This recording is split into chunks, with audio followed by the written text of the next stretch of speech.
Welcome everyone to a brand new episode of the Jams and Tea podcast, where we spin the jams and spill the tea. I'm Jake. I'm Morgan. I'm Ryley. And with us this week, we have our returning guests from episodes where we covered things like Midnight Mass and Evangelion 1.0 plus 3.0 last year. We have with us Jen. Hello.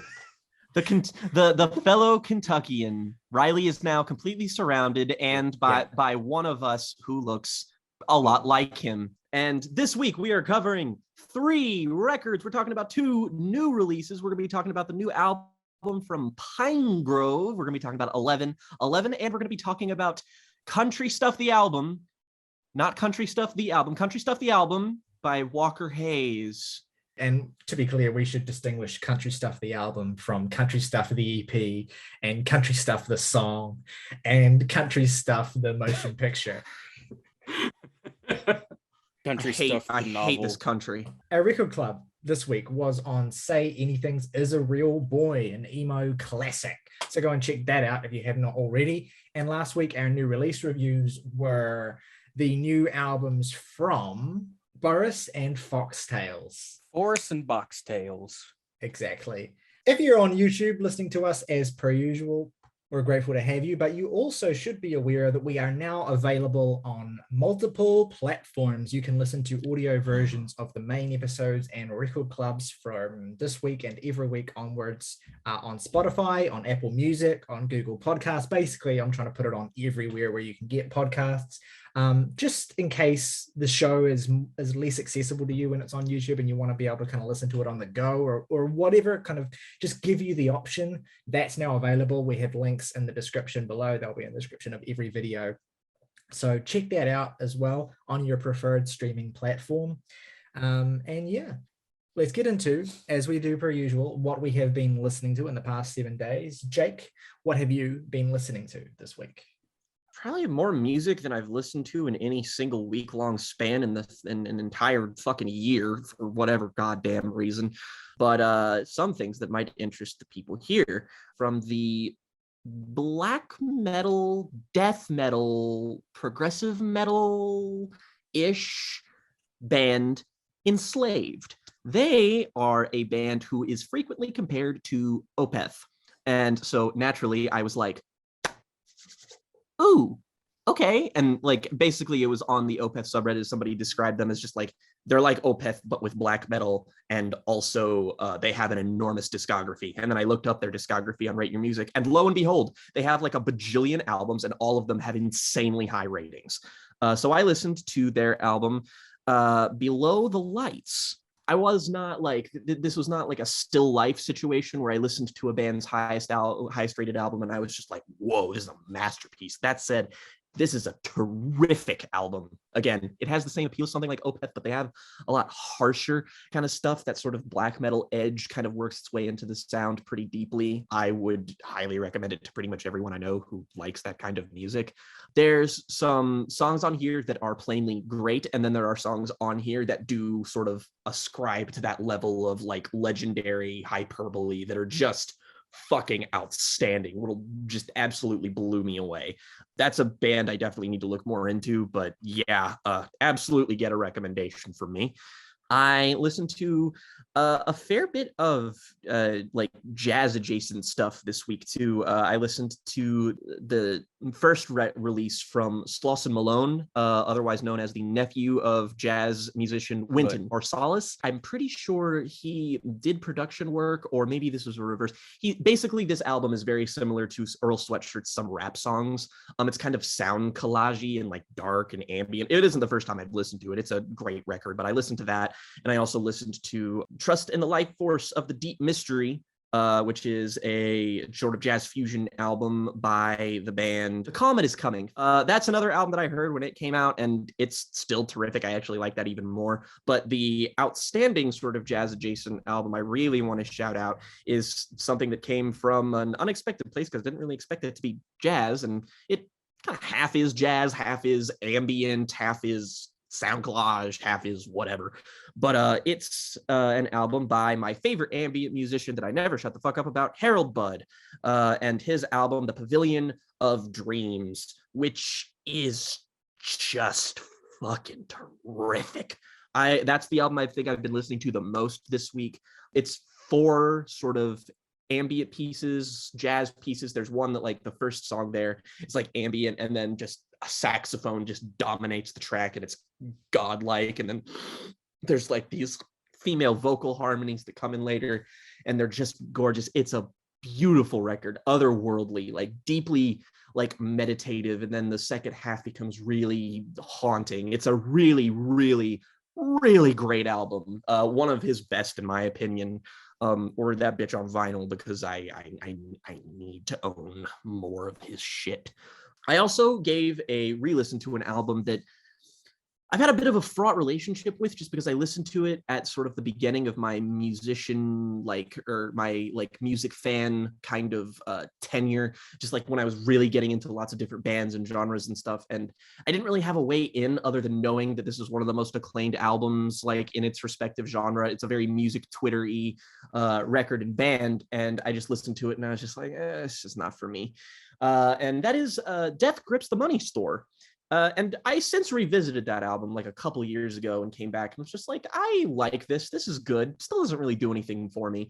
And I revisited it and I like that album. It's very good. Nowhere near my favorite Death Grips project as of right now, but it's still very like the appeal really is that the beats on that are just fucking monstrous. I love them. They're great. It's just it sounds fucking incredible. It does feel a bit like kind of, if such a thing can be, boilerplate Death Grips. That kind of feels like the blueprint they build everything off of. Like, I even think I like Ex-Military a little bit more just because that's a more extreme, like, that they've pushed their sound to, whereas like, again, the Money Store just sort of feels like this is where we will go with everything. I think maybe, I don't really like Government Plates all that much, but I'm a really big fan of shit like Year of the Snitch and especially Bottomless Pit. But yeah, admittedly, I'm not the biggest Death Grips person on the face of planet Earth, but that album's finally grown with me in the way that I think something like that should. So I'm happy I kind of gave that a bit of a re-listen. And the last thing I will talk about is I'm gonna take my Jake flag, put it in the ground here, and say that yes, I have indeed heard, maybe not what other people will think is the worst album of 2022, but certainly what I will think is the worst album of 2022. And I don't see myself budging. I when I make claims like this, I mean it.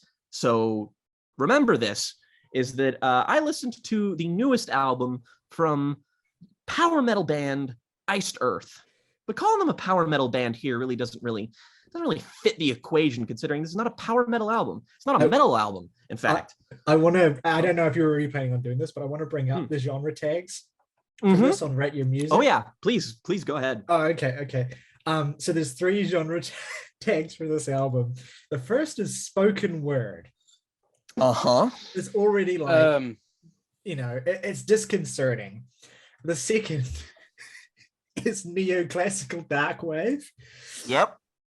So already, like, I'm picturing a very specific thing, like sort of Emma Ruth Rundle-esque. Truly lingua ignota-esque. Yeah, like I'm picturing a certain thing. That's certainly far away from power metal anyway. And then the third genre label, one I've never seen before, epic music. Yeah, okay. So I don't really know about that third one, frankly. But the first 2 are somewhat correct, and thus kind of umbrella as to what is wrong with the album is that, first of all, I need to emphasize, this album is like 70 minutes long. When it's spoken word and the lead sing, it's just like the spoken word has one mode, and that mode is the car is on fire and there is no driver. It's that voice for 70 minutes.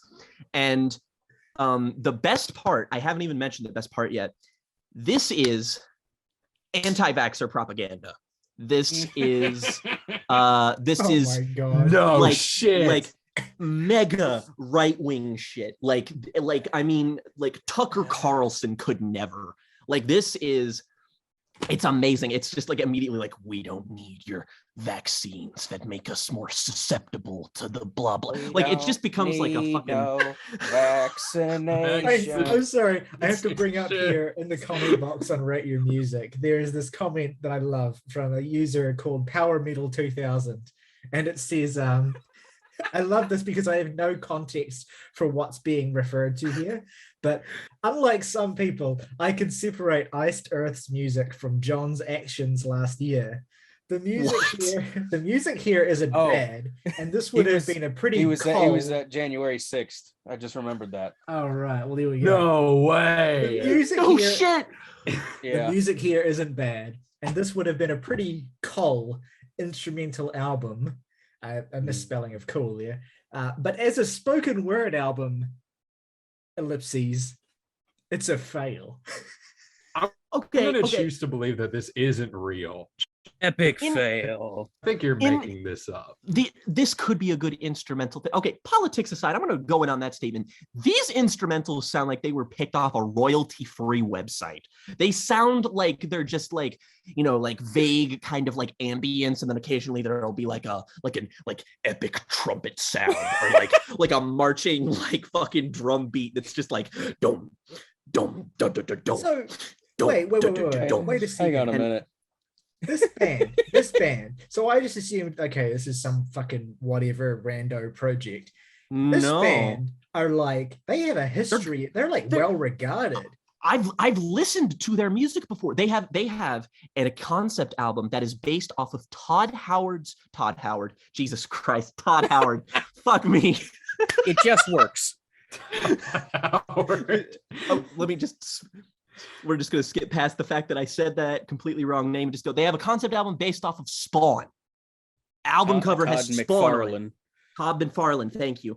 They have an album, and it's good. Like they have made very good music in the past. Like they're a band I found out because podcast guest Zach mentioned that he listened to a lot of them when he listened to Death for the first time, and I listened to a couple of their albums last year, and they're good. They're like good power metal. They're nothing like, they didn't blow me away or anything, right? But like you can sort of see the kind of like Megadeth progression of their album titles and album covers of like they just slowly get like more and more like creepingly unsubtle about their right-wing tendencies to the point where they actually do have an album that's called like Dystopia or some shit, which, you know, they have the course. Incredible like Ayn Rand-esque album title, The Crucible of Man.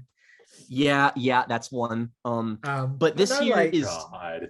It makes sense because I look at this Rate Your Music page, and they've had like, this band has had like 30 members, like so many lineup changes. So it makes sense now how you get from classic power metal band to whatever the fuck this narrative soundscape is. I just want to point out, that's the name of the album, a narrative soundscape.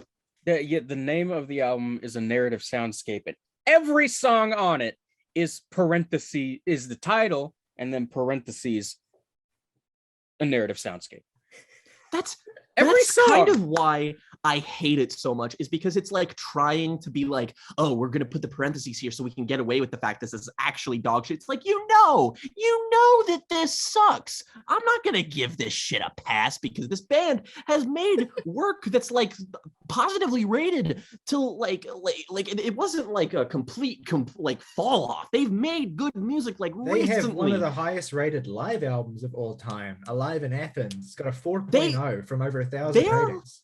They're a fun band, and listening to this is like it's the only joy I've eked from this is the fact that it's like the story of the narrative here is like, you know, Baby's First 1984, the System Man, Roger Waters adjacent kind of bullshit, exactly what you're imagining, right? Like the hero has to stand against the system and the voice that talks like this for every single thing. And then there's like just the song where it's just like, here's a wolf man. Like, here's a werewolf and he eats his family, and then the song's over. And then there's just like, here's Dracula, and I'm just like, where's the fucking goblins and ghouls and zombies without a conscience? Fucking goddamn. Like, like this is worse than anything I heard last year. Close to being as bad as the shit that I heard in 2020 probably. Wait, and it has basically worse than Hobo.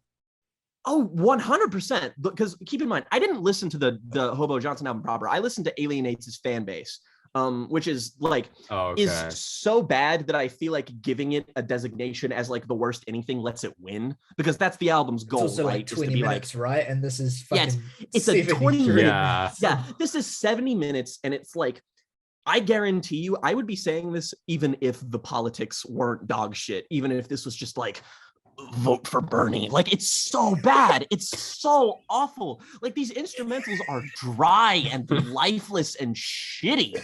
It's so fucking boring. So instead of listening to that, go listen to, I also listened to an album by one of my favorite progressive metal bands, Moonsorrow, The Age of Gods, the last album that they made, and it's great. It's a perfect album, and it's also 70 minutes long. Go listen to that instead of the Iced Earth album. They're better. They deserve more love than Iced Earth does. Amen. That John Schaefer, the gentleman of Iced Earth, who was at the Capitol on January 6th, is one of the founding members of the Oath Keepers. If you don't know, well, everybody who knows what that is just threw up in their mouths. Oh no! Oh no! I've googled it. Oh Jesus! You wanna? Well, look, Can we So have it's a dark. there are far right anti-government militia who act in the name of defending the Constitution and encourage civil disobedience in the name of the Constitution. So yeah, An that's all anti-government association that fights in the name of a government document. You know, shush. The point is that this is god awful dog shit, and it's also the kind of god awful dog shit that like this is bad in the same way that like that Eric Clapton song was bad, and then it was just like, you know what you're doing. This exists to be a shitty dog whistle that you can just passively make money off of, because you're not actually angry about this, because if you were, it would be more interesting. If you were angry about it, it would be like more from the soul and like probably cringier, and instead it's just like, really, man? I could have made this album. Give me like a stock royalty-free website, give me those instrumentals, I could make my own version of this album. Fuck you. Also says that he was in prison for quite a while after January 6th. He was the first person to plead guilty, which is interesting. So he's a coward too. Well, I mean, he's already dead. I'm calling him a little bitch baby. Come get me, bitch. He no, legitimately though, he will have died of coronavirus by the time this video goes out. That's exactly why I'm threatening him. His COVID-addled body will be shuffling up to my doorstep, and I'll punch him. Yeah. What an image. Morgan, what have you been listening to this week? It's another one of those weeks where I've been listening to quite a fair bit, and I can talk about very little of it. Yeah, right. For reasons. So I will note that I listened to an album that recently hit its 25th anniversary. Oh. It was an album I hadn't heard of until Ryley actually brought it up. It was Minerals, The Power of Failing. Oh, yes. And that, like, I wouldn't call that a perfect album, but there are songs on there that are like, this is emo. You have invented emo. I think I tweeted because I listened to this on its anniversary as well for the first time, and the closing track on that album, Parking Lot, like I'm pretty sure I tweeted that's like in the league of like Honestly by American Football, and Just Watch the Fireworks by Jimmy Eat World, and fucking In Circles by Sunny Day Real Estate as like peak 90s emo. Like just one of the best fucking songs in the whole genre. Yeah, it's good. Dope. It is. It's a really great record. I probably love it even more than Morgan, but like we both agree that it's, if you like emo music, if you like 90s rock music, you really have to listen to it. They only made 2 albums and they're both like regarded as classics. So I'm really looking forward to listening to the other one in Serenading this week as well. As is the Midwest emo modus operandi. But I got a lot of respect for that though. Like, just drop 2 albums, they're both fucking stone cold classics, and then dip. Yeah, I respect it. Had to do it to them. So the other thing that I will mention is that Tegan and Sara announced that they are doing a sort of reworking for their album So Jealous, called Still Jealous. It will be released is that fucking a week from Friday, today. It's my favorite Tegan and Sara. Yeah, I listened to that again and like, Jesus, it's good. So good. Yeah, like Wake Up Exhausted, just one of the best songs ever written by anybody. Yes. Fuck yes. I could see a record club on that at some point. Oh, yeah, that's a great one. Guess what, fellas? I've never listened to a Tegan and Sara album. So you're fake gay. I was gonna say, how homophobic of you. It's not only homophobic, it doesn't make sense considering. No, it doesn't. Right. No, I mean, like, you should be like, oh yeah, I've loved So Jealous since I was like 9. Like, I don't like what? No, I haven't. I just never have for whatever reason. So I will promise you I'll rectify that this week. Hell yeah. I'm the one who's always saying like here's this weirdo indie classic that you need to listen to. Yeah, well, which is part of what we're getting at here, is because like half of the time we're listening to weirdo indie shit that you're like, yes, my father's favorite from his collection since I was a toddler. My dad's taste in music is probably honestly a lot less based than I maybe make it out to be. I really you said Hesitation Marks was his favorite Nine Inch Nails album. That is the peak threshold of based. That's true. Yeah. It's wrong, but like, yeah, cool. like but he would also like come on here and like tell you why Genesis are better than Rush. So ease up. Well, I see the argument for that. It's incorrect argument, but all I'm saying Riley's dad, come to the podcast, please. All I'm saying is that land of contrasts, human beings. Land of confusion. Heyo. Okay, so Jake said at the top of the segment, this has been one of the most prolific weeks of his life for music listening, and it has also been that for me as well. I've listened to, I guess, probably over 20 albums since we last did a podcast. I just have been really sad. And picking which ones to shout out is actually really, really difficult. I will say one album that we considered reviewing this week, briefly, is the new Hikaru Utada album, Bad Mode, which I'm sure it seems like everyone except me knew who this person was before I discovered this album on the radio music charts. To be fair, that's not because of music knowledge. That is 100% because Morgan and I are Kingdom Hearts fags. That's it. Well, there we go. So Hikaru Utada, legendary J-pop artist, incredibly famous in Japan, and having a bit of a crossover moment here. I mean, obviously crossed over for nerds a long time ago, but having a bit of a wider crossover moment here with this album, which I believe is their first, and which has both English and Japanese singing and lyricism, multiple really cool and fascinating production collabs, including Floating Points, A.G. Cook of PC Music fame, and Skrillex, and they all basically provide them with a basis for their sound that is really, really strong. Like, there's a lot of really, really strong songs on this record, and I recommend checking it out. I want to come back to it and give it a few more listens, because I've just consumed so much music this week, but it really stood out to me. So I wanted to definitely give it a shout out, because we could have easily. I second that. It's a very good record. Last week we had Connor on the show, legendary podcast guest, Connor, frequent podcast guest.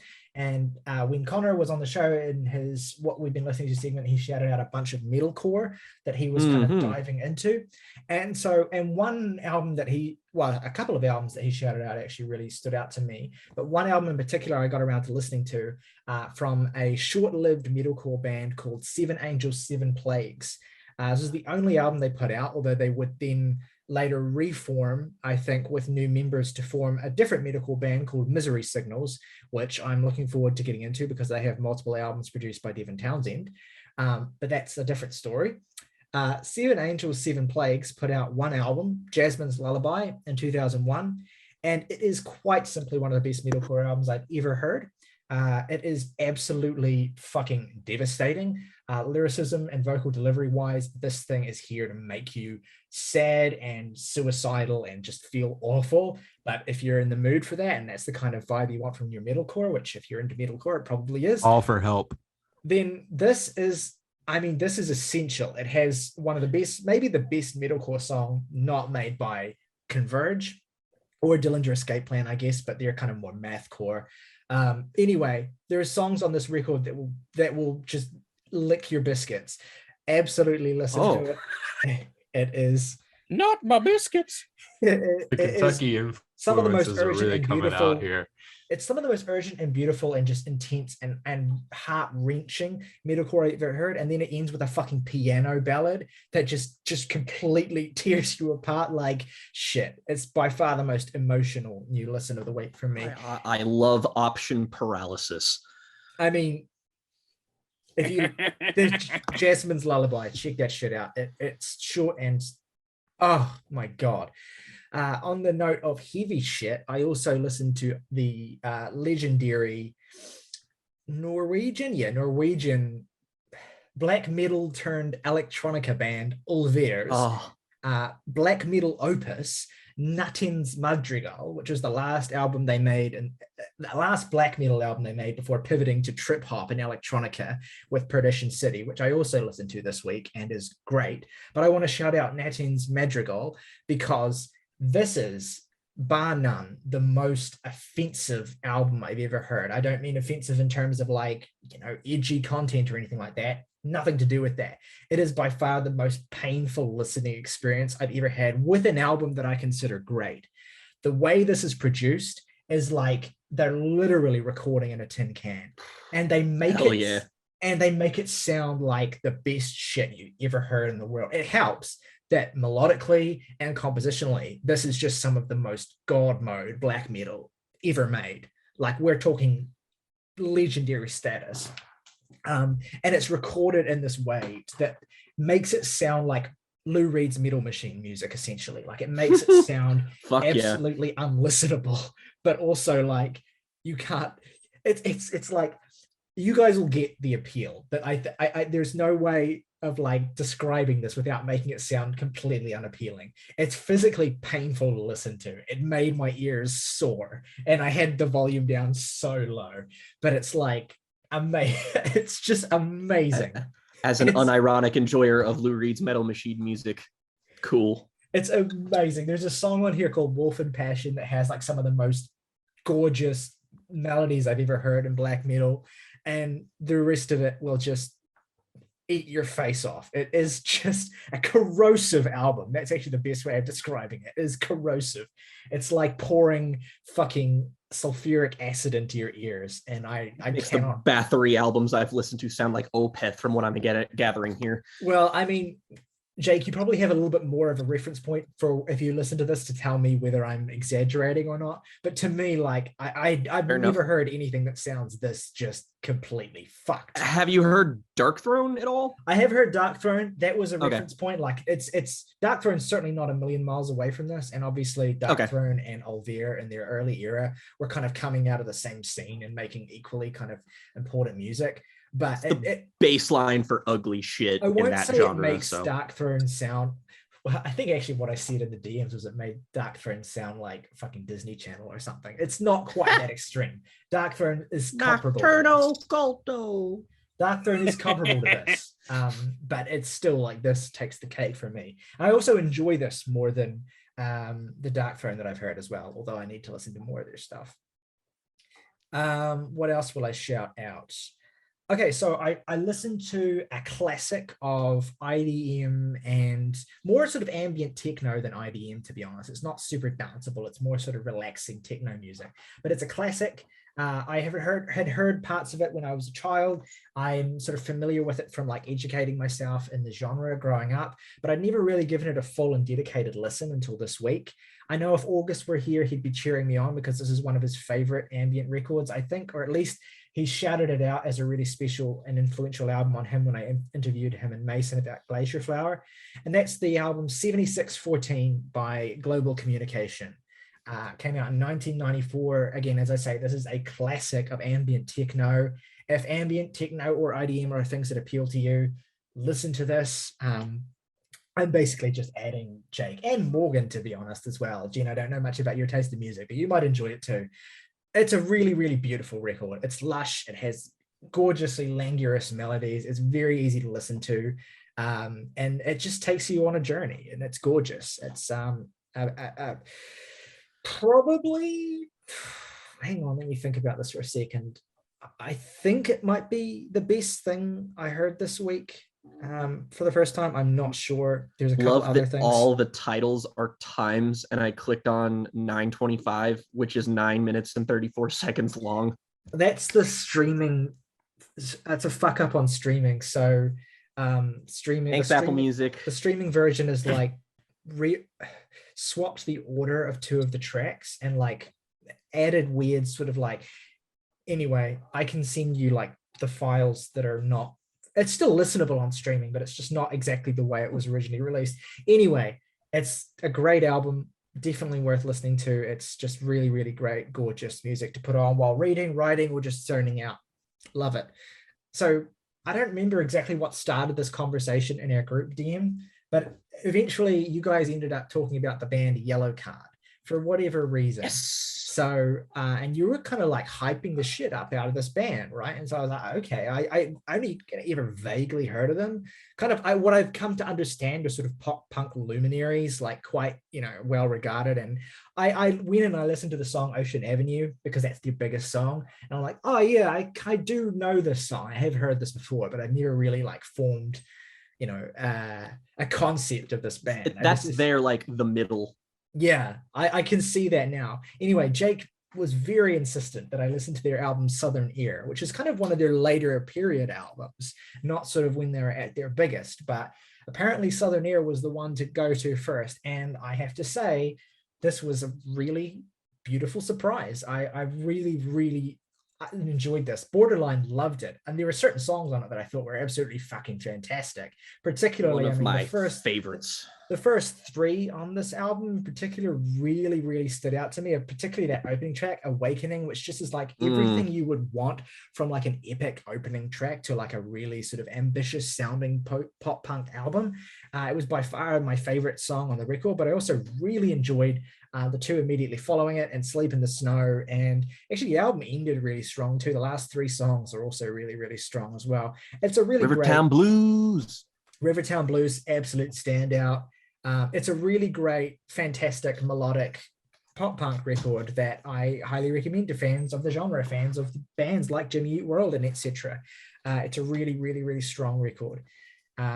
Thank you for that. I will be listening to more of their albums, or at least I'll listen to the Ocean Avenue album just to hear like them at their commercial peak.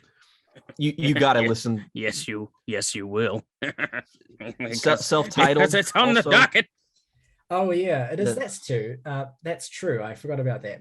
And you can't also skip over if you're through thinking Say Yes and the self-titled, which has maybe the most criminal underrating I've ever seen on Rate Your Music. Like that record. Like, what is wrong with people? Yeah, that's their best record and unqualified 10. So one album I got to this week that I always thought I listened to this when it came out in 2016, but I realized that I actually didn't. I must have just listened to the singles or anything. But it was one of the most critically well-reviewed albums of 2016, and that's Blood Orange's Freetown sound. Blood Orange is an artist who I've had a weird kind of like on-the-fence relationship with, where I like a lot of his production work, and I like a lot of the artists that he has produced songs for, and I think that he's really, really talented, but I've never really connected with his music. And then I realized that, well, the only album of his I've heard in full is Cupid Deluxe, which is not a bad album. It's just not really my thing. But I have some mutuals on Rate Your Music who have reviewed Freetown Sound and his most recent album, Negro Swan, very highly and very positively. So I really want to check those out. And so I started with Freetown Sound. And yeah, I was pleasantly surprised by how much I enjoyed this. It is a really it's a bit languorous for its own good. It's definitely an album that's longer than it needs to be, but there's also enough really strong melodies and choruses and just really sharp pop songwriting for me to be really on board with it. Also, I guess I was just kind of in the mood for it and it hit at the right moment as well. I really enjoyed this, and I'm looking forward to checking out Negro Swan because that appears to be his most highly rated and most well-regarded album. So I am really looking forward to that. But yeah, this was just a nice little discovery that I, for whatever reason, must have not gotten to or avoided in 2016 when it was getting hyped up. And yeah, I dug the shit out of it. I want to shout out the fact that in 1 week, Big Thief are releasing their new album, Dragon. Oh God, what's it called? It's got a really long title. Dragon New Warm Mountain, I Believe in You. And so I wanted to go back through Big Thief's previous records and rediscover why I enjoy this band.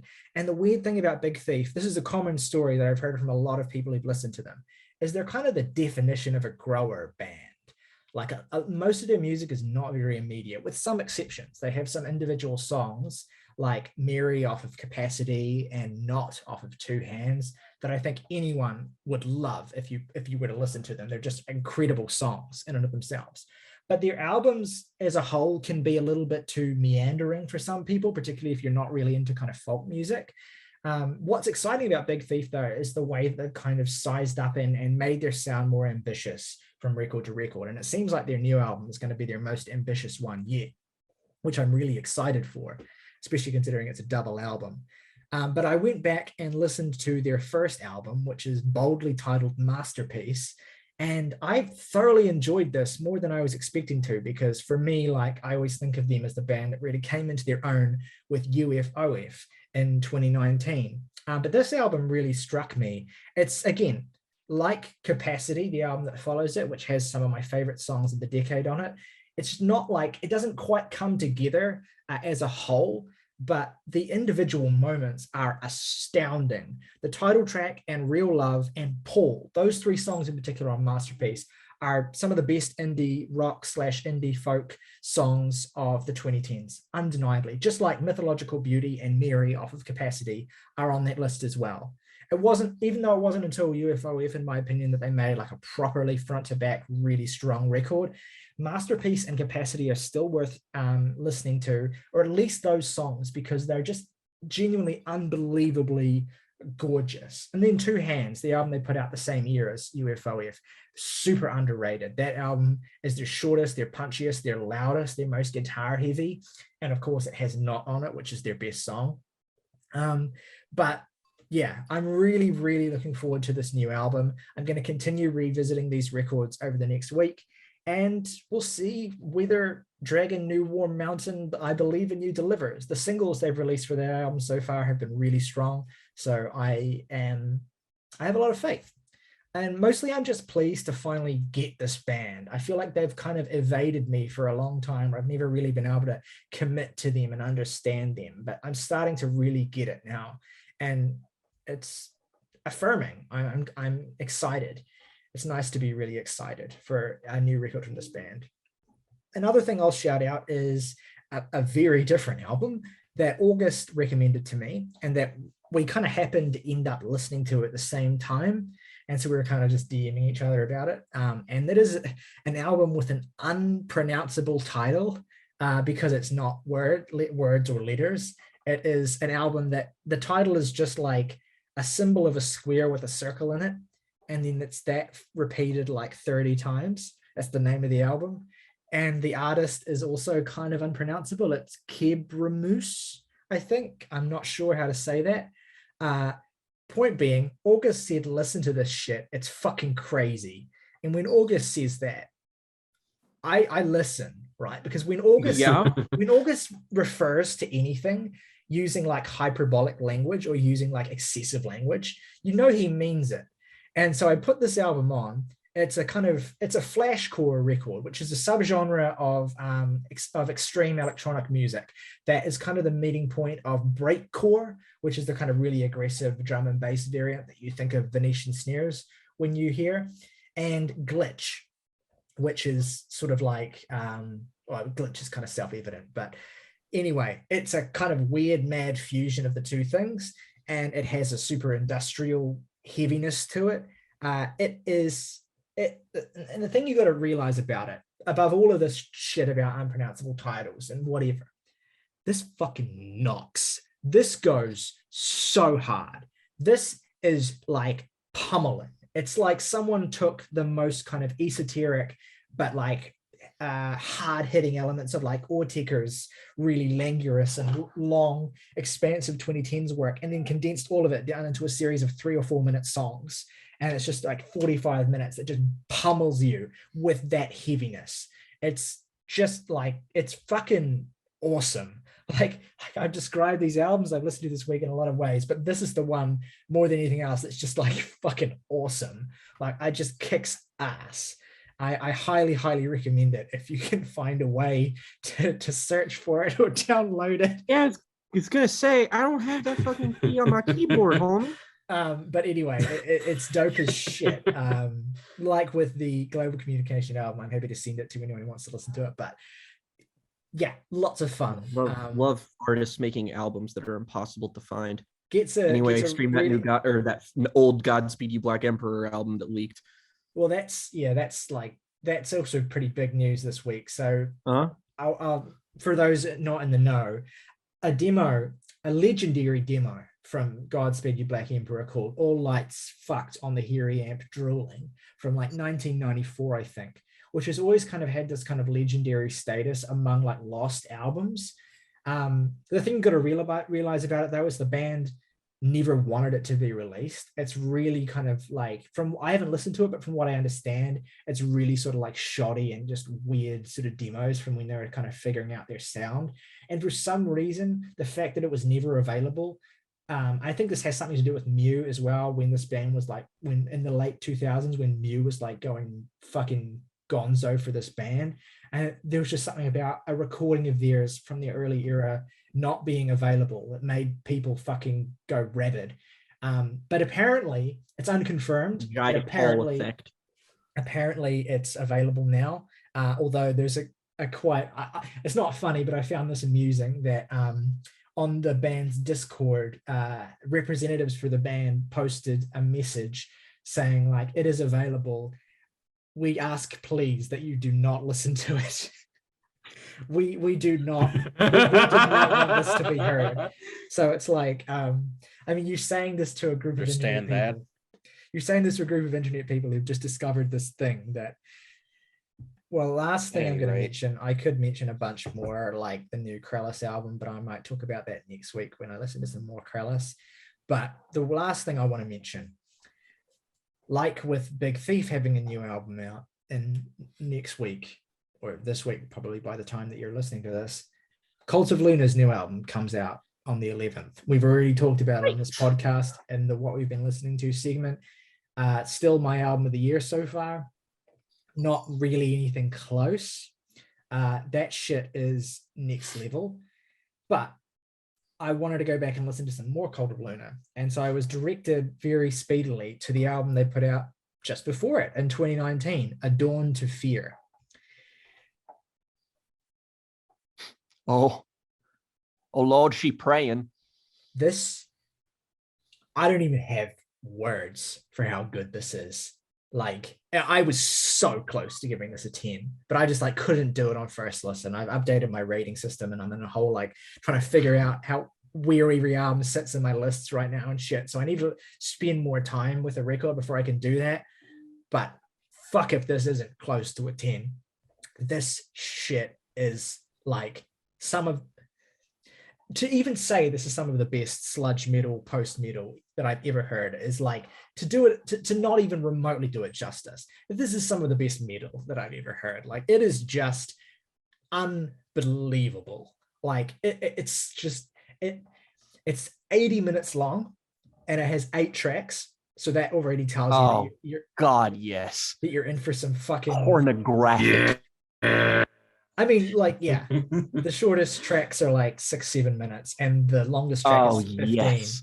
So it's and the 15-minute track, by the way, will absolutely tear all of your skin off.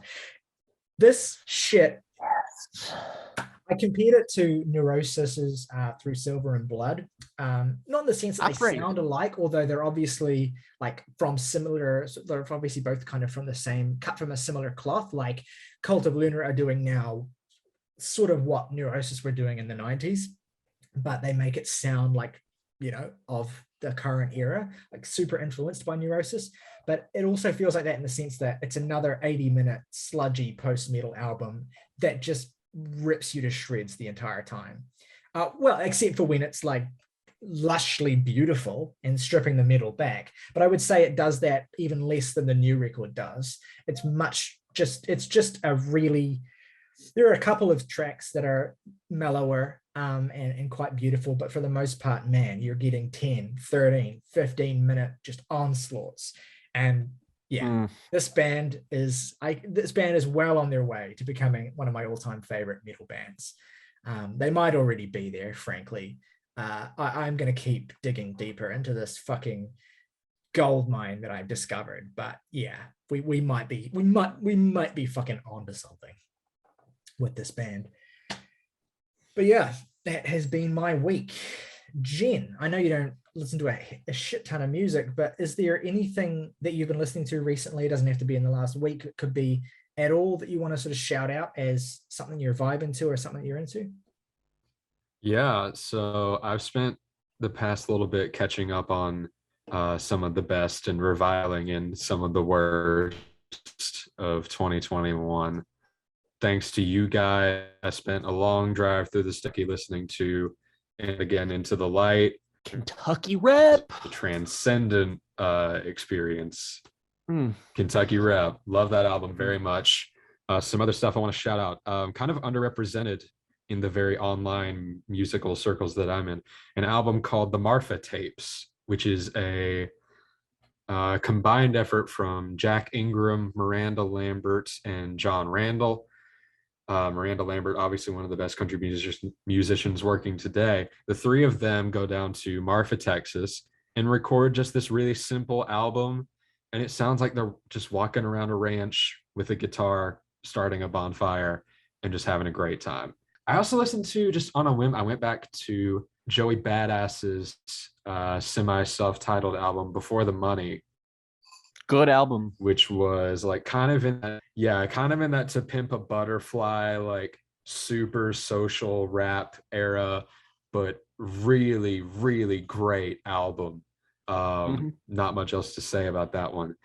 And then today, I listened to Billy Strings' new album, Renewal, which is an awesome bluegrass kind of album. Billy Strings is great at doing traditional bluegrass instrumentation with like using modern tools, not overdoing it, but to create like atmosphere. There's a great song in his previous record called Highway Hypnosis that starts off as this kind of really normal but really good bluegrass track that devolves into this like super kind of ambient, echoing, trippy. I don't really know how to describe it, and the rest of the album is not like that. But if you've never heard of Billy Strings, check out Highway Hypnosis. I listened to the new Black Country Road album this morning. Tune in next week. And I like it a lot. I have not been into this band for a really long time. I just listened to it for the first time a couple of weeks ago, but I really like this record too. I think that Concord is probably going to be one of my favorite songs of the year. Yeah, it's my favorite song of the year so far. But shout out to Place Where They Inserted the Blade, whatever stuff I've been listening to this week. Yeah, it's a great one too. That one's a banger. The Place Where They Inserted These Nuts. Oh man. Oh no. Oh wow. Black Country New Road found dead. Oh wait. Fucking I want the new also new everything music coming out very soon. But it seems like there's going to be a new album as well. You know that the podcast is like a real thing, like a real deal. when you like start getting like full album cycles that follow albums you've already reviewed, like not just like, oh, here's a second album of like leftovers Taylor Swift, but like an actual like second album cycle. I am so glad Rhiannon was not in the room when you said that. Well, you know, if she watches the show, she'll know that I liked even more, so it's just a joke. But anyway. that was so passive aggressive. Well, if she watched the show. Well, no, for real though, there's no reason to get mad over a joke. Anyway. Stop. Okay, look, I'll redo it and I'll say Ortica instead. Like, come on. Same thing. It's the exact same thing. All right. Well, let's get into our main reviews of the day.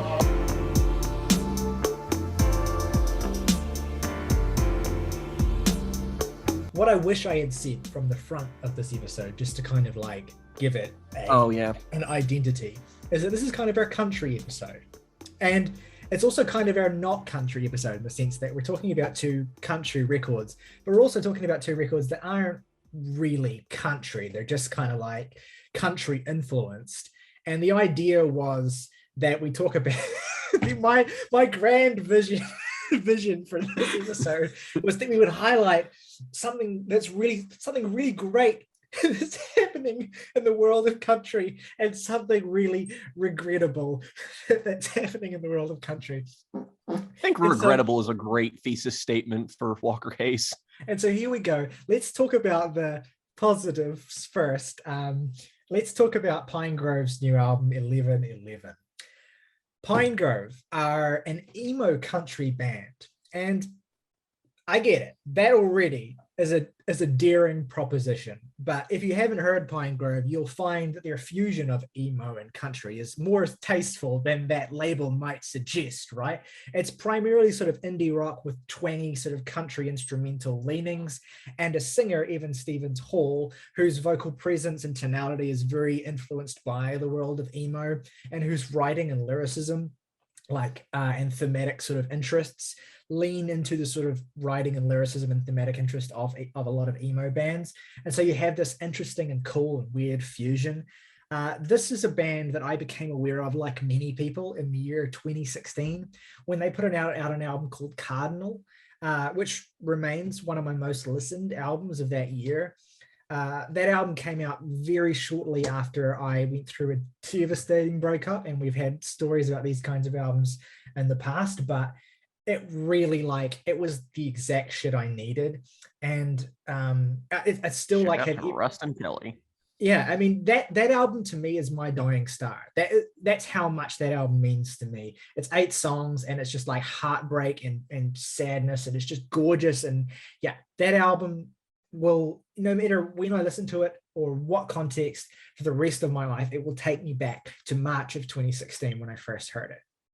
Anyway, Pinegrove kind of fell off the map a bit after that. There was a weird sort of scandal where Evan Stevens Hall had some sort of allegations held against him of misconduct in a relationship that were, I don't know the exact details. I remember it was quite newsworthy at the time. And then it sort of came out that I think the whole thing was a little bit more sort of overblown than it was initially made out to be, but there was still like an apology that was issued, and there was some time that was spent away from making music. And from what I understand, there was peace that was made between Evan and the other party.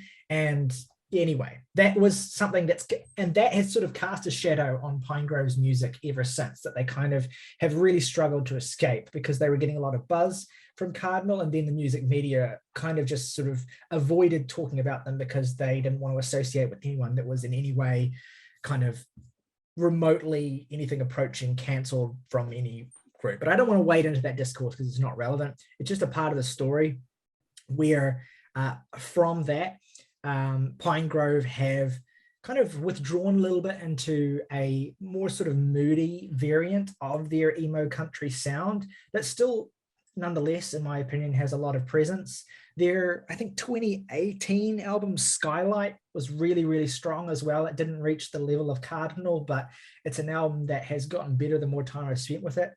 And then they put out another album in 2019 called Madrigal that didn't leave much of an impression on me.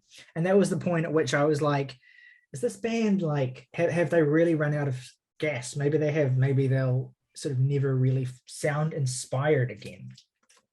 And to be honest, the first time I heard this new record, 1111, I kind of worried that was still the case. There were songs that immediately stood out to me as like really strong Pinegrove songs. But like with Skylight, this is kind of a record that the more time I've spent with it, the more I've come to appreciate sort of the gentleness of how devastating it can be. It's a really special record that has come to really grow on me, and to the point where I've had a shitty day and I put this on this morning and I just had a good cry. There's some lyrics on this album that just cut me like a knife. And yeah, it's not an album that reinvents the wheel. It's not an album that suggests a new kind of future for Pinegrove outside of the niche that they're already comfortable within. They're probably a band that are going to get successively less attention for their future releases. I don't really think I've seen many people speaking about this one, although I will shout out, like I did last week with the Foxtails album, our regular viewer Brett, who is super into this record and suggested I listen to it, not knowing I had already heard it and we were already planning on reviewing it. So once again, you're on our level, man. I will say up front, I don't know how everyone here feels about this, to be fair. I was fully prepared for this to be like a total flatline because it's not a record that sort of jumps out in musically innovating ways. But I thought it would, at very least, make a nice sort of counterpoint to the other album we're going to be discussing today. And maybe we can talk a little bit about what works and doesn't work about these particular niches of country, like emo country in this instance, and then bro country in the other instance. But yeah, I don't know. What were your guys' impressions of this record?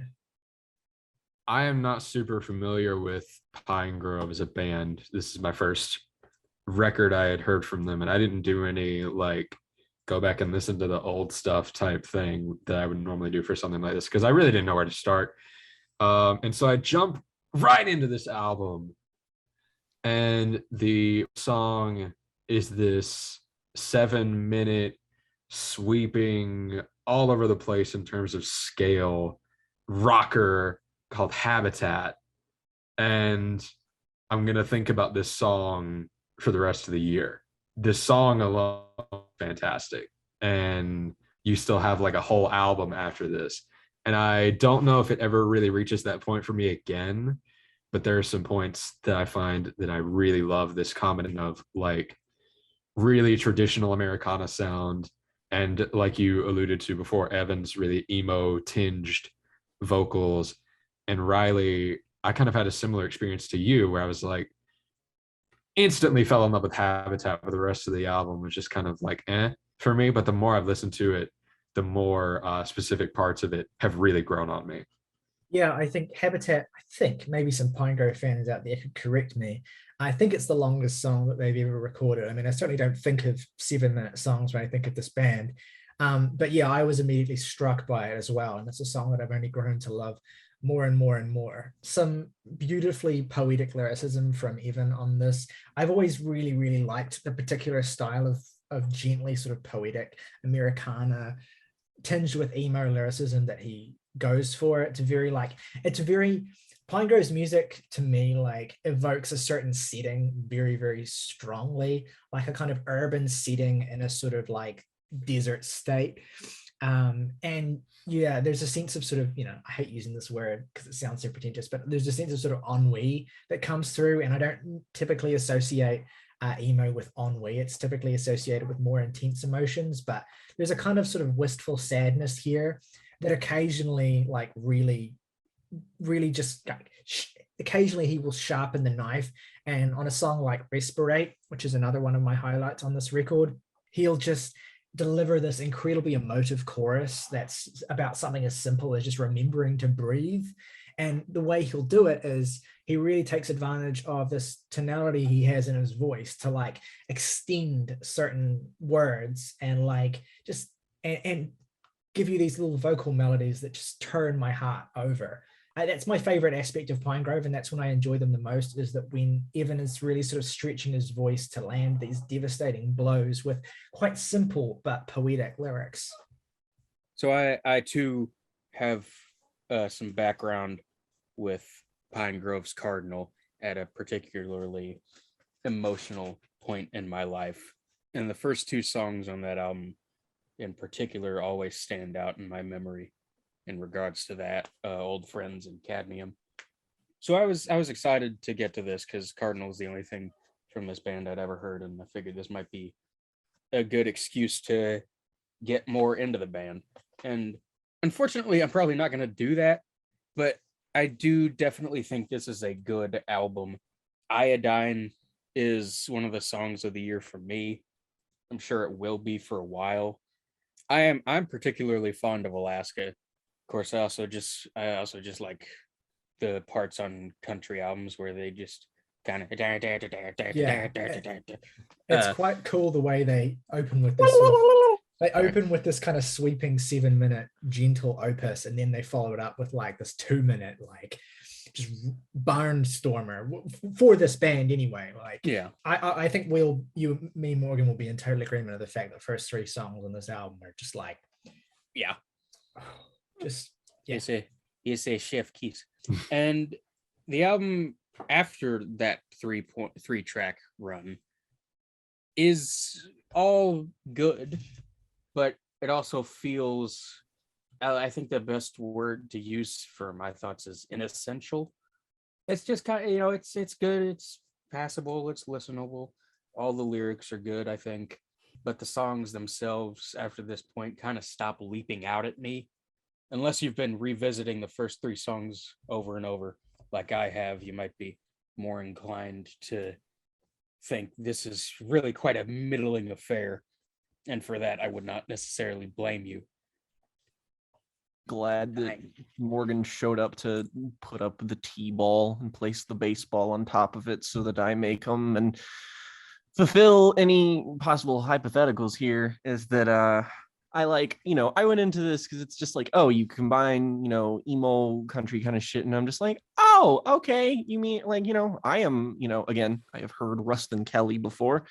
I don't have any background with them. I'm sure that probably helps. If anything, I am at least incentivized to listen to Cardinal just because, it means a lot to you too. I'm sure I'm going to get something out of it. But, and I totally agree actually with the notion that like, basically everything Morgan said about the structure in terms of like quality, I agree, even though I'm probably not as like hot on the great parts, but I think Habitat's a great opener. That's the best song on the album for me.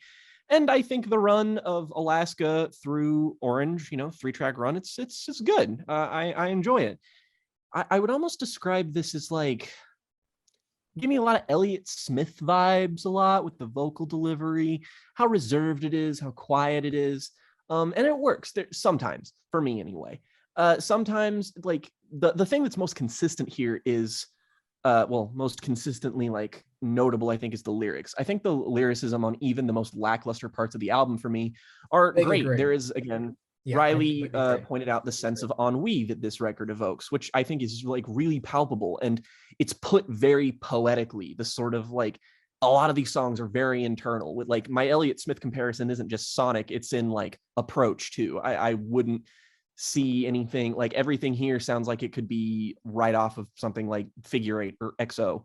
It's just that like all the singular parts of the band just kind of stop being interesting at some point in the track list.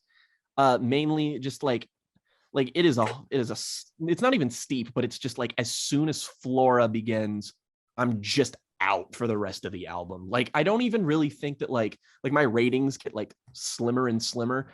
And it's not even because like the songs themselves are less good. It's just that this album is so single-mindedly like focused on this one thing that it's trying to do. And fair enough, it's not that long, so I get that approach. But it's just like the vocal delivery is the same. The instrumentation after those first 3 songs is about on the same level. And it's just, it's the same kind of thing over and over and over again. And it makes this sub 40-minute album feel like it's an hour long to me. The vocal delivery, while it works on something with a little bit more intensity as a form of contrast, it also just, once the songs are in that mode, it just stops registering with me. Like I tried going back to this to see if, maybe this isn't the kind of immediate thing you would expect with this. And my thoughts never really changed. Like, again, as much as I love the sentiment of something like Respirate, I just instrumentally, there's nothing here for me. I don't know if it's my expectations in terms of what genres this belongs to. Like the lead singer kind of has a vocally kind of Christian Holden-y thing about him. It sounds a lot like a lot of other singers and bands that I really, really like. But again, this album is just very much like, we're going to continue to do this one thing very well. And it just, with every song, it has diminishing returns. I at some point found this from being like, it went from being sleep inducing to, upon re-listen, just became kind of obnoxious, and how it's just like, can we just like pick up the pace a little bit? I'm just a little tired. Let's go. And that's really all I have here. There's nothing to elaborate on. Just it exhausts me, and it probably shouldn't. No, I completely get it now that you've said that. Like, I wasn't sure what your complaints were going to be, whether you would hate Evan's voice or something. Like, I just wasn't sure how it was going to go. So, but knowing that, I think that there's a good chance you will enjoy a record like Cardinal considerably more than this, because that's just a really tight album that it keeps the momentum up and the pace and the sort of intensity of the songs. Whereas this is comparatively a much more languorous record. I mean, it really does set the tone with that opener. But I do think, again, I'm the only person who has this frame of reference, I do think it's a step up from their last record. And I do think that there are some subtle pleasures here that are really connected with me. I think also, and I'm not saying that I'm not saying you weren't sad when you listened to this, but also I feel that this really connected with me when I was at my most sad this week, which, to be honest with you, has been today. Just putting it on, and getting to the song Cyclone, which is one of my favorites on the album, where he just opens with, if it's better, then why am I crying? Why am I so struck with grief about this one way things could be? And the way he says that and the way it lands just completely flattens me. And the chorus is, because it's been in my head for a long time and it feels wrong. Like, again, it's not like super sophisticated sentiments here. It's very sort of by the numbers for emo, but the power of Pinegrove is the way that Evan is really able to project a sense of genuine pain in the way that he sings. And it's something to do with the tone of his voice, that kind of country-esque twang that he has and the way that he uses it. It's quite nasal, but it's just pitched perfectly to just take really simple lyrics like that and make them land, particularly later in the song when he's saying things like, I know I'm going to cry, I know you're trying to help, but I don't need you right now or ever again. Like, just absolutely levels me. And it wouldn't quite, even though those are quite devastating lyrics on the face of it, they wouldn't land quite the same if you didn't have a singer like Evan, I don't think. And yeah, I just find the song really, really catchy too.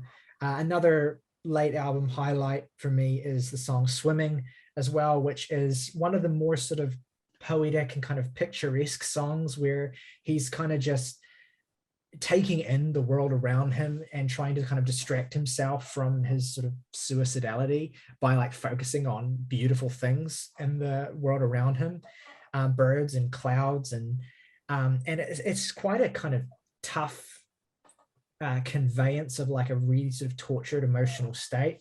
And there is this beautiful sort of hope that comes through it too.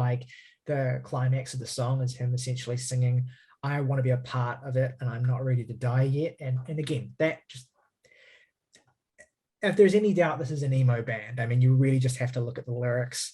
There are also other little things about the construction of the album that I really appreciate that I didn't really pick up on until subsequent lessons, like the way that some songs lyrically will refer to the song before them. Like in the song Orange, it opens with, I try to wrap my head around an eye for an eye full of iodine, which refers to obviously the last song, Iodine, which is... This lets me get into a moment that I wanted to talk about, which is maybe the hardest I've laughed unintentionally, or maybe not. Go for it. album in a bit, which is at the end of at the end of Respirate. Yeah, I know what you're gonna say. Huge vocal line that's like, I'm not, and I have to think this is intentional because it's like, I'm not gonna let you down. And the next song starts and it's like, I let you down today. Yeah. I like both of those tracks a lot, but that had me cackling. That was totally intentional, and I was gonna bring that up as Like, my yeah, second it has example to of- be, but It's it's like, such a I ain't high gonna let you contrast that, down. like, it's funny. Fuck. Damn it. I've done it. Yeah. It's like a hard cut in a Looney Tunes cartoon. Yeah. No, I completely agree. And yeah, shout out to the song Orange, which is like one of the few songs on the record that has slightly more topical subject matter.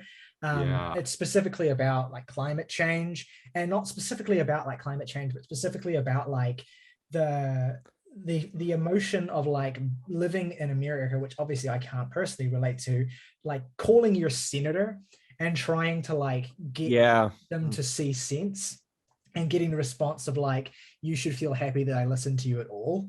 Like, maybe not in those words, but essentially that's, you're being fobbed off. And the lyrics here are just super like direct on an album where you don't necessarily get a lot of that directness. And the way it's pitched really works in this song. Like the verse is literally just, I try to warn my senator, he said that he invented it, and that I should feel happy he talked to me at all. I try to down the bluest pill, the author of the fucking bill, bragging on YouTube, the criminals he'll kill. Like it's just like, that's some real like some real fucking like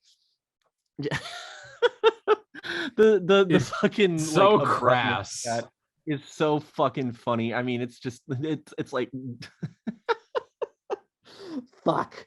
Yeah. Oh, I hate it. I hate being alive. It sucks. Yeah. And that's invented it. Fuck you. Yeah, that is so like, oh, that's such a good couplet. Let people enjoy things. How about I fucking kill you? How about that? Yeah. Yeah. And that's really most of what I to death. That's really most of what I have to say. I mean, those first three tracks are so strong. They're probably my three favorite tracks. Iodine is brilliant. The way that chorus goes, when you get down, stay down, way down, way down. He's just descending with each repetition is really beautiful. It hurt. And it does hurt. It's yeah.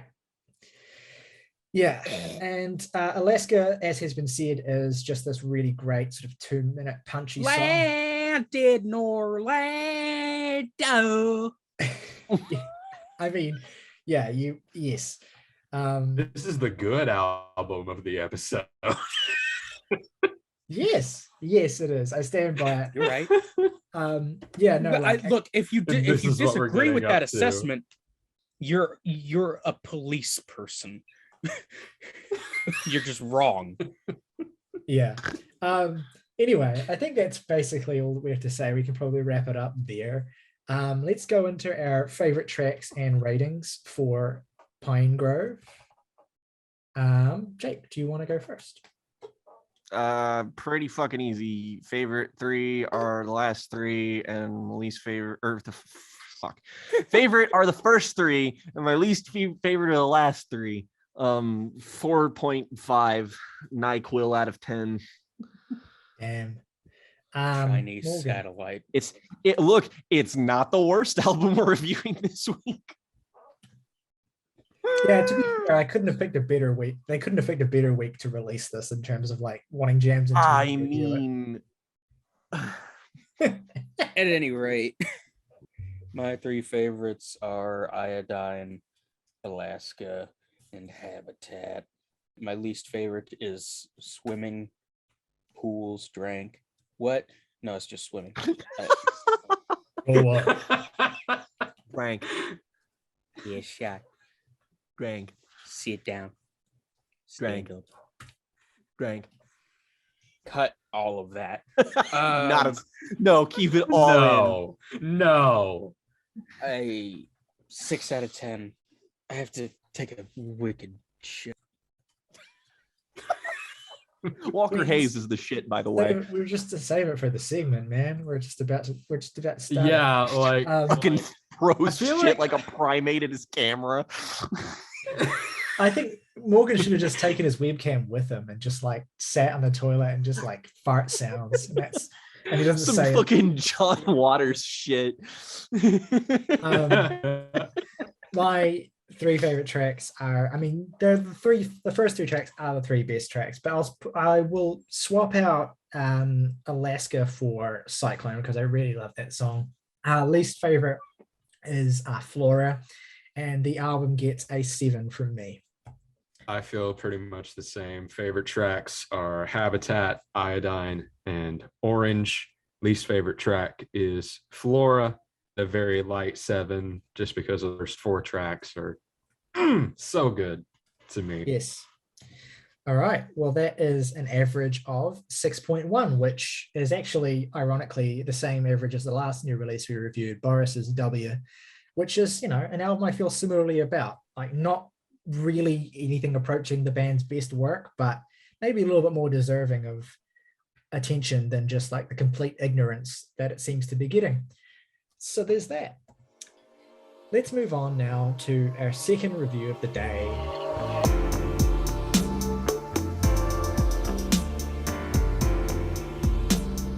Walker Hayes, Country Stuff, the album. Alexa, play I Do Not Want This by 9 Inch Nails. So I think what is only fair off the top of the bat, I think, is to turn this over to one particular person who is the reason that we're even reviewing this in the first place, because it came out a couple of weeks ago, I think. Fiend. So what we typically try to do is we try to review albums the week after they come out, if we can, to try and capture some of the zeitgeist around the album without like being too close to it that it's like discoursey and stuff. But of course that doesn't really matter for albums that no one's talking about. But anyway, we made an exception for Walker Hayes this week, even though it's been out for, I think, 2 or 3 weeks. And the reason we made an exception for it is Jen, who's with us and who, as I understand it, strongly encouraged that we do a segment on this album, and by virtue, listen to this album. So, Jen, explain yourself. I come before the court today to bring you Walker Hayes' Country Stuff, the album. And really, any discussion of this should start, I think, with the song Fancy Like, which is, I think, still the highest charting. Go on.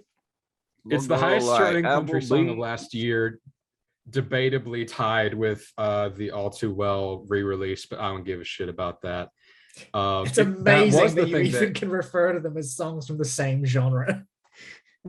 I know, like, I don't even know if that should be qualified as a country song, but it got it off of the chart, which is probably what led to this album being released when it was. I think Walker intended to ride the high of Fancy Like. Well, here's the thing, right? As long as possible. Exactly, because he boosted that proof of this. He boosted that with a remix with Kesha, right? And so the Kesha remix, which is thankfully not on this album. What?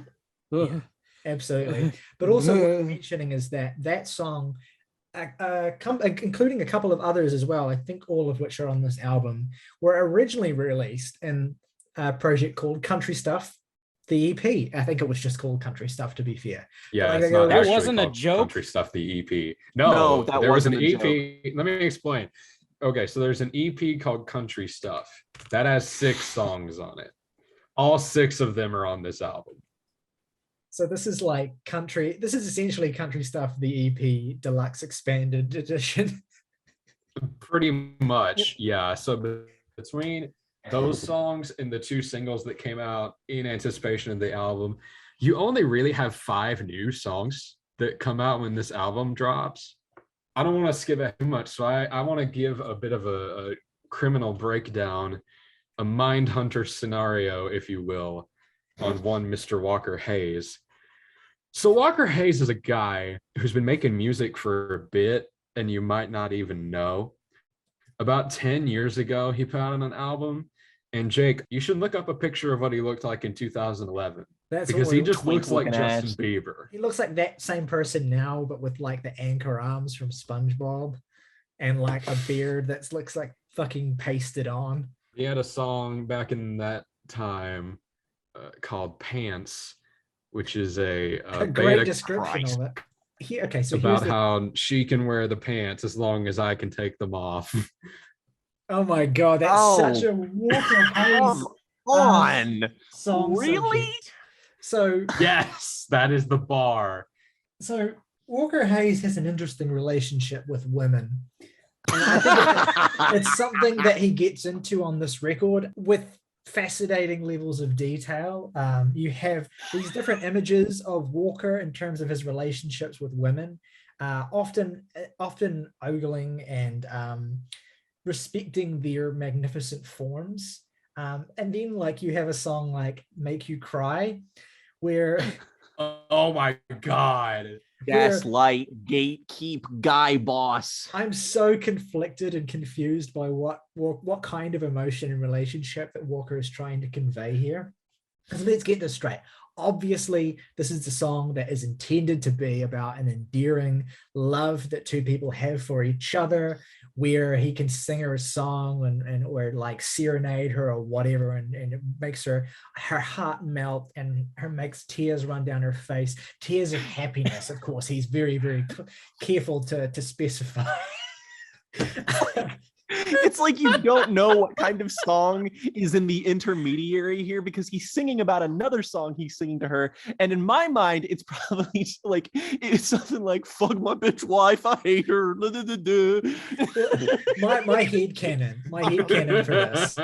my headcanon for this is that he's playing her like demos of this album. And then misinterpreting. like- No. He's playing You Girl. And yeah, he's playing You Girl, the song specifically, which is incidentally probably my least favorite song on this album, although it has stiff competition. Spoiled for choice. But he's playing her these songs and then misinterpreting like her emotional response to them. That's my headcanon. But anyway, Absolutely. no matter how you want to no matter how you want to shape it and construct this song, there's no getting away from the fact that repeating the refrain of "I love it when you cry" like 20 times. I love to make you cry. I love to make you cry, exactly. It's never going to come across positively. Like, I get that the joke is like, oh, he loves to make her cry, but like in a nice way. So that's kind of like the bit. But like, no, dude, there's John Prine, you are not. I really thought that song was going to be more like nihilistic in like before he cheats, or like, what's the name of that song where he's like, so I jacked the keys to her fucking car. I thought it was going to be like one of those, just completely like, I'm going to destroy this bitch. But it's this disgustingly sweet thing. Well, like I am slightly less like abhorred by it purely because I have something like fucking what's his name who made Drinking Too Much? Sam Hunt. Sam Hunt. Yeah, Sam Hunt's Drinking Too Much is thing. Is the bottom of the barrel Hunt. in terms of like songs of weird, disillusioned and disgruntled and burned out country stars like fucking abuse their partners. Like, yeah, that when I have that as a This is comparison kind point, of everything here comes across much more positively, to be fair. But this is kind of a crossbreed between like that album Southside and The Big Day, which is like I get it. I get what you're saying. No, super abrasive, really deep in genre production that's kind of all over the place, mixed with these like simp anthems, but also these really unintentionally revealing songs. Yeah. Walker these are 13 songs all meant to go straight to radio, and he's not even trying to lie. Like, there are no deep cuts. There are only potential singles here, and they're all in different flavors. Like, Drinking Songs is like, I'm getting drunk at a bar because I'm sad. I just gotta keep writing songs to feed my wife and kids. Blah blah blah blah. He's blah. really Literally says it at the end of the title track. Well, here we go. I'm just trying to feed the kids, man. So here we go. The title track. I mean, there's a reason why the album and the EP are both named after and properly like awful showcase this song. Like, yeah, no shit, it's awful, but like, it's terrible. What is he actually doing? Like, what is he trying to do here? He's doing one thing, and it's a list. That fucking Bo Burnham pandering song where he was just like, that's what country artists do. They just list things. This is just a fucking list. It is literally. And when it's not clear what he's talking about, it's so fucking confusing. There's one part in the second verse where he's like, favorite movie, and then Jake Owen comes in, you serious, Clark? And I'm like, wait, does he mean fucking Christmas Vacation? Is that your favorite movie, Walker? Well, what's so revealing about this song is that it's so like absolutely embedded in and like completely consisting of these like cliches, these archetypes and cliches that he's trying to appeal to. It's so rooted in those. It's so exclusively those things that there's no way, not a single way at all, for Walker Hayes to come across as anything other than inauthentic. Like, there's just absolutely no way to hear this song and take him seriously. Like, if you do, then you don't take yourself seriously. Like, if you're the kind of person he's singing about in these songs and you find this like, you know, and I know we shouldn't do the thing where we kind of just insult people who like this kind of music because it's a shallow way of criticizing it. But like, genuinely, if you find some kind of resonance in what he's saying on country stuff, then like you clearly don't think very much of yourself, because he is recycling the most kind of deadbeat, just really lazy cliches that are often used to make fun of this genre and this style of people who listen to it. And he's kind of just wearing them like these proud badges. And all it does, the only way it comes across to me, I've tried to try and view this through a different lens, but there's no way of reading the song other than parody, other than parodying the kind of people that he's trying to appeal to. It's a parody song. Whether he intends it to be or not is a different story. But I submit that purely on face value, and when you listen to the song, it's a parody song. Like, it is parodying these people, which is so funny because he doesn't mean it to. He wants to be seen as one of these people. And there, the shallowness of the record really comes through. Like, yeah, there's one thing to kind of like cash in on a trend and try and like, you know, be seen as a particular kind of dude. So your music will have this particular kind of appeal to this mass radio market. And it's another thing to really like do that in a way that's so shallow, that's so just lacking in any effort whatsoever, that the end result is something that can only just truly unmask how much of a fake human being you are. Like, there's no universe, there's no lens through which Walker Hayes gets out looking positive. This is like if Patrick Bateman liked country music. The speech in American Psycho wouldn't be about Huey Lewis and the News, it would be about Walker Hayes. And it would be Keith in this, yeah, basically. It's like, you know, that's the thing. It makes Keith Urban look like Bob Dylan. I don't know that I agree. Keith Urban is like, it's dark. But I just want to say, I don't think you're giving Huey Lewis and the News enough credit. Okay, fair enough. Though yeah, I will say, compare like, this man to Huey Lewis and the News is probably not a good look for you. Well, it's like, no, Huey can write like good sticky songs. Well, the thing about the American Psycho, it's like if Huey Lewis in that speech was replaced with Phil Collins. No, not Phil. Well, what? The thing is, that's a joke. I'm fucking with you. In the original book, but fuck Phil Collins though. In the original book, the most memorable monologue of that style is about early 80s Genesis, specifically the album Abacab. And the thing about the American style monologue, if we're going to get into it, is that the bit is that Patrick Bateman is not into terrible music. The bit is that he's into kind of really mediocre and shallow and sort of like boring music. That's the point I'm trying to make here, is that like, even when we compare it to shit like Sam Hunt, like that's kind of what's better and worse about this album, is that like the way that it sounds is not as aggressively awful as something like Southside, but it's also as aggressively ignorable. Like there's to summarize this, I don't remember what song this is on, and to be perfectly honest, I don't expect any of you to know this either. You may not have even noticed it. There's a song on the back half of the track list. I think it might be even in a song that I like. There's a trap hi-hat beat in it. You can't hear it. It's barely fucking audible. Like, I don't know what the producers were thinking on this. It's just like, oh, you know, we got to fuse it because of the bro country thing and Florida Georgia line and like get the crossover appeal. But they mix it so quietly, you can't fucking hear it. I had to be like, wait, why is that? What is shit? And like, look, we kind of present this as just like, oh, we're having Jen come on here and we have 3 native Kentuckians talking about how fake this fucking country music is. And despite of what I'm about to say, I don't care if something is authentic. Like, I care to a degree, but overall, especially when I'm going for something like this, I try to find the bright side in anything. You don't have to be authentic to be good country music. I don't care.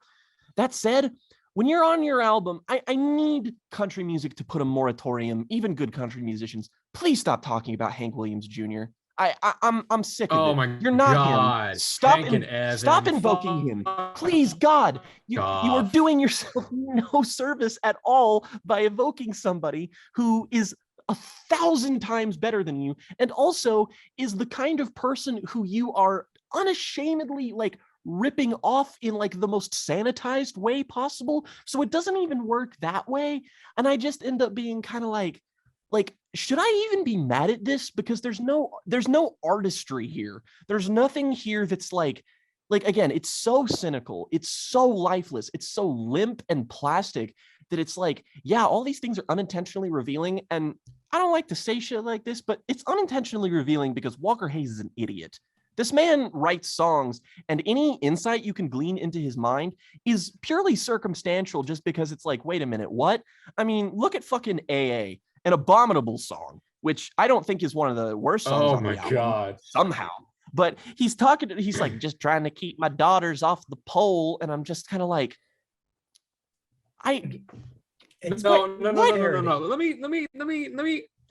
I'm gonna put my flag in the hill for AA. Just a tiny bit, just a little bit. I'm disappointed in you. I'm just gonna say that one couplet, daughters off the pole and sons out of jail, it's kind of like, you're not gonna say it's like socially pointed, are you? No, I'm just another John Deere guy on a tractor. Let him finish. Interrupt me. Sorry. Let me finish. Because this is my biggest problem with Walker Hayes, right? This is the most like blue collar album I've ever heard. Not in the sense of like character or concern or thought process. This is an album that every time I would not dare fuck up my Spotify algorithm by listening to this. I only listen to it on YouTube. But every time I did, I just felt a penny go into Walker Hayes's bank account. Like, that's what this album is. It's very outside looking in that track. respect. I just felt a penny dropping in. It's exploitative. It's a man who's trying. I mean, that's why Fancy Like sucks, right? Is that it's a song that's been like, I'm down to earth because I go to Applebee's, and it's just like, what?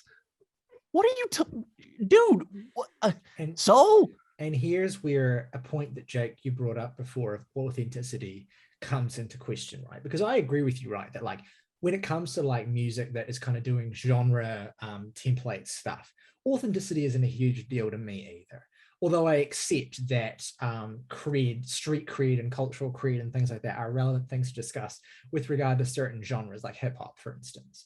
But Walker Hayes is not a country boy. Like, this is not, he's wearing this as a costume.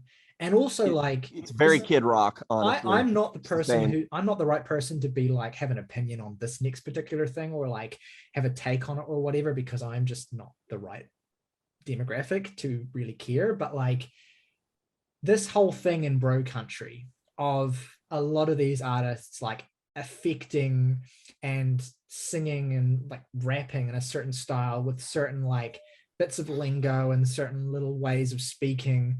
Like it I'm feels just a like lot. you. I drink Bud Light, and Budweiser. No, but it's like it's not that kind of thing. It's they're like, oh, I want to be with you, girl, and all, and it's like, it's it's kind of disgusting and it's kind of sinister.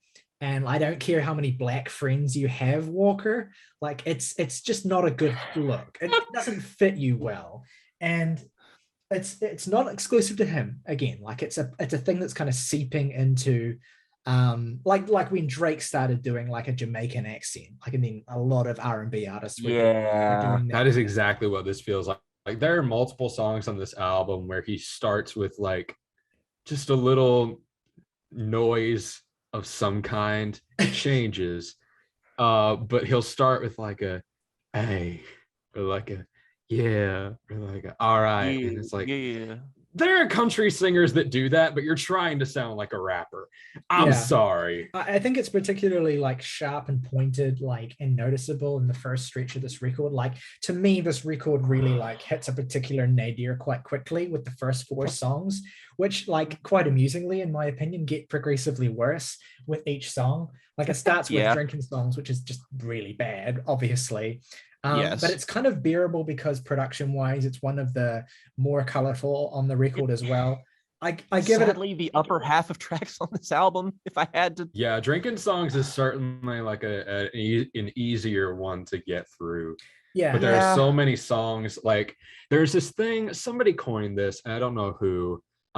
Frankenstein country is kind of a loose term in that side of like internet music criticism. That's like all you're doing is making a song that references other songs or like other country related things, but you're not like really doing anything with them in any unique way. And that's what Drinking Songs is. When he talks about like Hank and Evan Williams and fucking makes a direct reference to why do you drink? Like you're writing a song explicitly about drinking songs, but you're not writing a good drinking song. Well, here's the thing, like this is where I get confused, and I don't want to start making assumptions about Walker's life because he's said in interviews he's struggled with alcohol abuse and addiction, and you have Drinking Songs, this song which is essentially about the joy and relief in alcohol, right? And it's not like there's no sense of depth to that either. It's not like, oh, alcohol is some kind of balm. It's just like, oh boy, I can't wait to the rooster to crow, and then I'm gonna go and have me a beer down at the water hole. It's not it's not that. But then you have bar the water hole. But then you have AA right after it, where again with the similar sort of like we dare not have anything approaching like gritty emotional reality, which again, I'm not saying the album has to have that, or that it has some weird like emotionally. Anyway, this is an album where, like, for instance, on this, I'm getting a bit scattered here, but for instance, on the song Briefcase, which is the best song on the album, in my opinion, and a genuinely moving song, I think. And it's this genuinely emotional track where he's talking about like his relationship to his father and like his father's estranged relationship with their family and the sense of sort of disconnect and loneliness and like a lack of communication that affected him in a profound way. And I'm like, dude, if you can add that level of emotionality here, why is it not at all in a song like AA or in a song like Drinking Songs when you're talking about something that's, you know, really like urgent in your life in terms of a struggle with alcoholism? Why is like, hang on, why are you trying to stay out of AA? Like what does that mean? Does that mean like you're trying to not drink so you don't have to go to AA, or you're happy drinking and you don't want to, like, again, I don't want to make assumptions. You don't want your wife to put you back in AA. I don't want to make assumptions about his life because that's not really fair to do as a critic, but it's just confusing. The sentiment is confusing. And I don't understand, like especially at the end of the song where he's like, one step at a time, obviously evoking the AA slogan. Life's hard, family's weird, which is just hilariously forced to make the next line rhyme. Sometimes you just need a beer, which again, like, I don't know that you do, Walker. It's like this whole fucking sentiment in the song is like, there's so many parts across this album where it's just like, yeah, I too have heard Shape and Destroy by Rustin Kelly. who even invokes the same metaphor about wanting to put liquor in his coffee at the beginning of one song, which is almost a little too similar for me to overlook, but I'm not going to go down that road. Let's get one thing clear. Like this man has not listened to Rust and Cavill. Exactly. No, it's just like I would accuse him of plagiarism if I was convinced he actually listened to good music, which he clearly doesn't. But like, he's going to get confused. He listens to music. There's like, when he tries to do a subject song like this, or like a lot of songs in this record, he can't help himself but go back to the well of cliches. Like when he's like, I'm just another John Deere guy up on a tractor.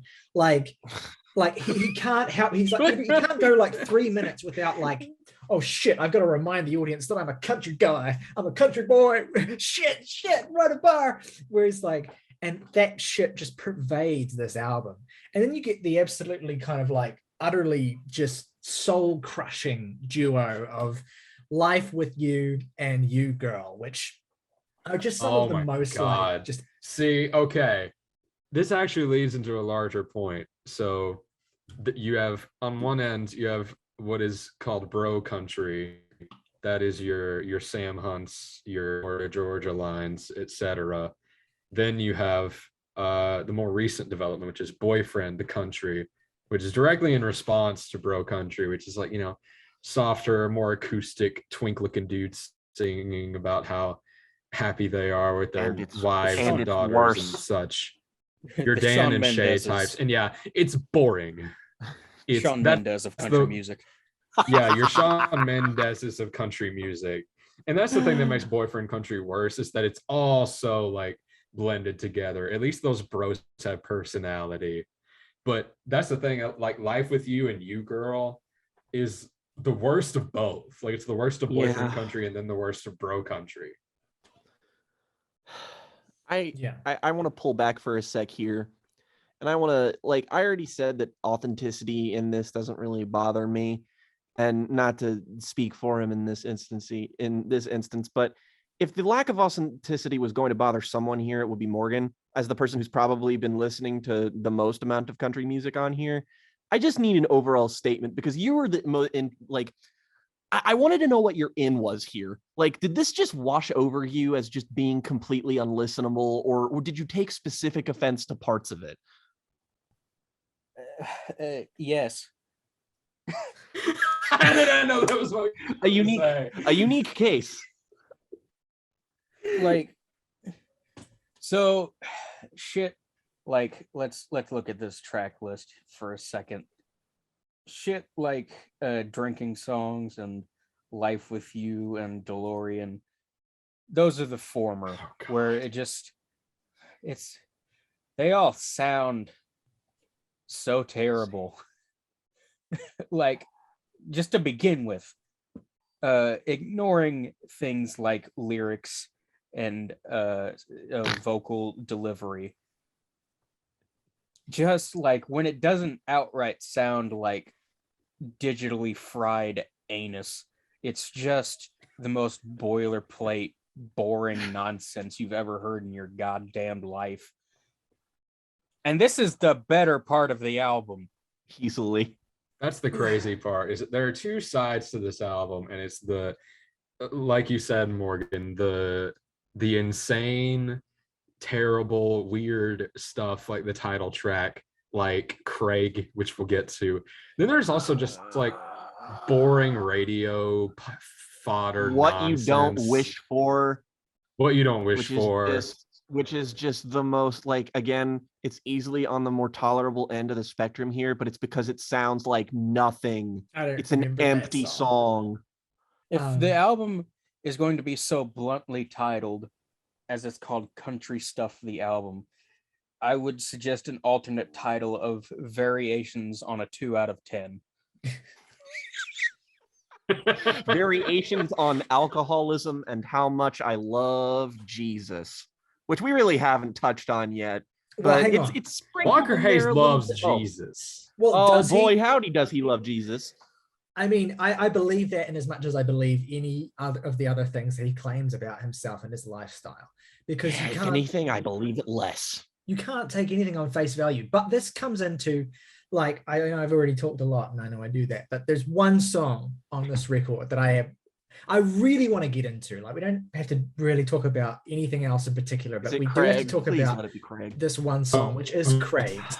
Yeah. So glad we're getting to this. So let me Let's go. Let me paint a picture for the listener at home right now. If you haven't heard this song, I mean, props to you if you're listening to us talk about this album without having listen to it. That's support. That's commitment.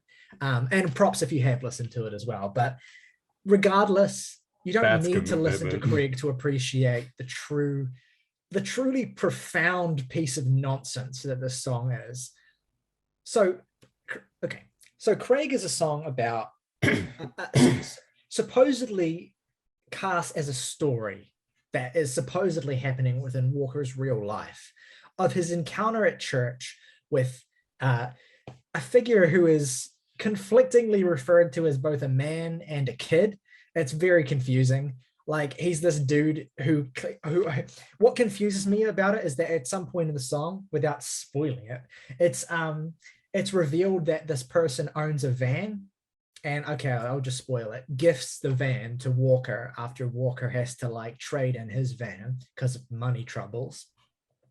But then in the chorus of the song, Craig is referred to as not your usual kid at Sunday school, which is very confusing because I'm not sure whether Craig is a fully grown man with his own multiple automobiles or a child.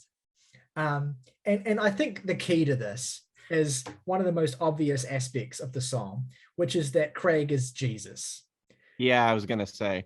That's what the song is about. The song is about Walker Hayes encountering and having his life profoundly shifted by a human incarnation of Jesus Christ. And he named him Craig. Well, that's even like the funniest aspect. No, because the thing is, no, I think everything he says in this is true. I think Craig is real. Do you think that Walker truly believes that Craig is the incarnation of the second incarnation of Jesus Christ himself? I mean, that's kind of sacrilegious.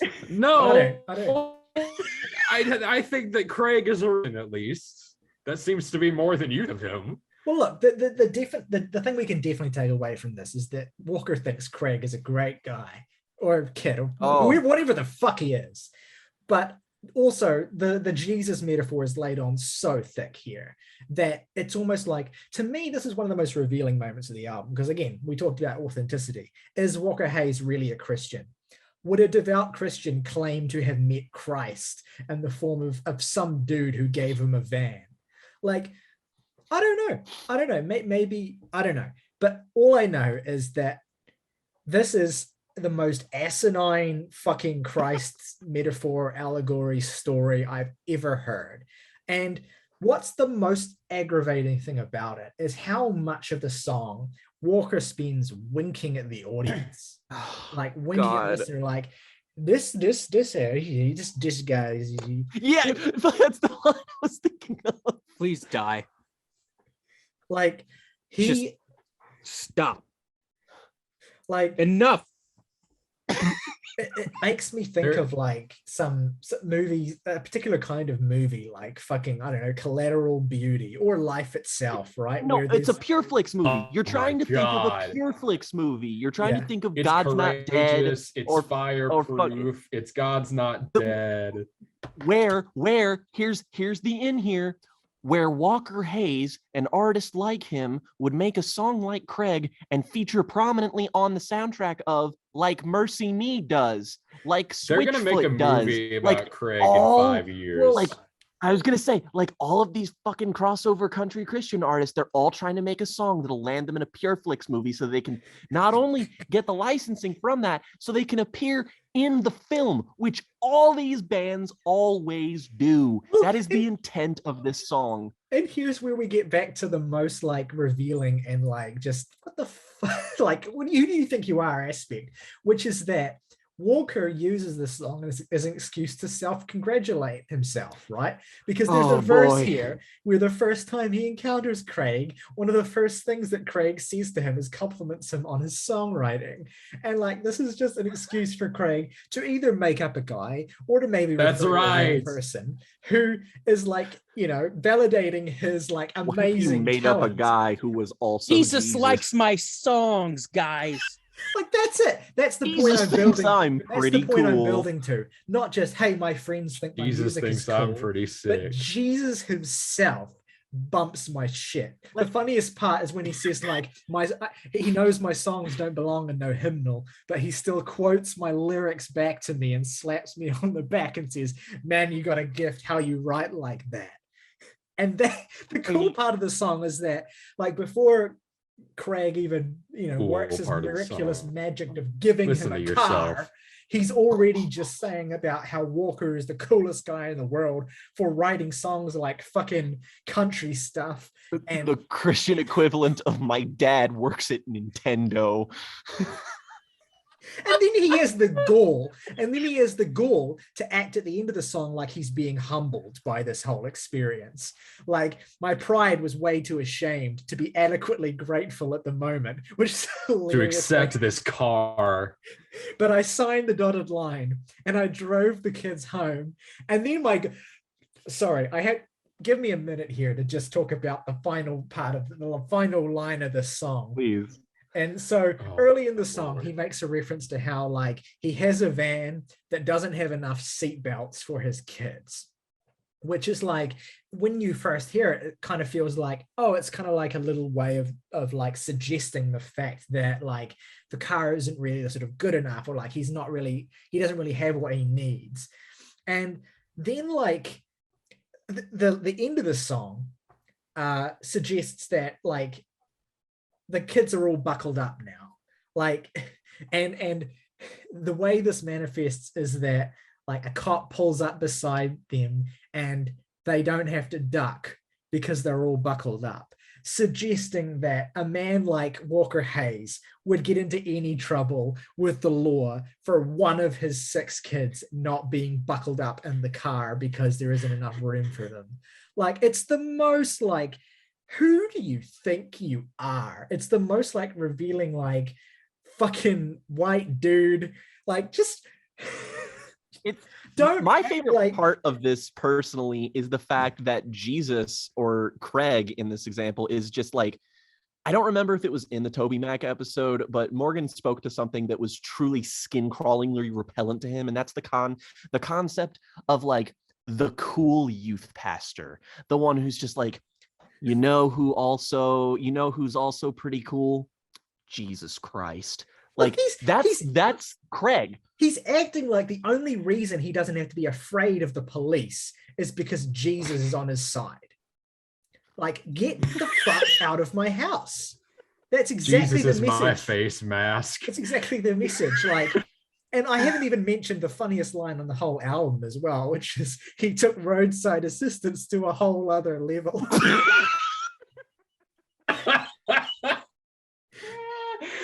Head. That's about blow. Japanese breakfast voice. And yeah, like, there's so much more to this song than you think, though. Listen to this. Listen to what I am about to tell you. Please. This song is I don't know how much more I can take. This song, Craig, is actually like 4 years old. Okay. It was on his previous album, Boom, which was way more of like a country pop album, but has been re-recorded and remixed for this album. And the original is worse. No shit. If you can believe it. I mean, it's like a fucking Macklemore piano. Oh, thank you for jogging my memory. I was meaning to bring up Macklemore. Like, this is like fucking like youth pastor Macklemore right here. This is exactly what really this is. Oh, I forgot to bring up Macklemore. I quit the fucking podcast.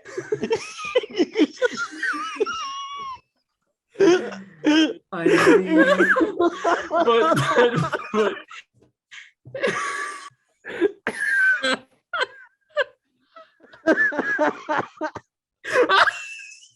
but this is like, yeah, this is I'm not saved. okay. This is Macklemore once he's saved. This is Macklemore if he like went to Jesus. Right. I'm not even kidding. Well, this But is the Macklemore Mercy if he Me was. feature is the weirdest thing.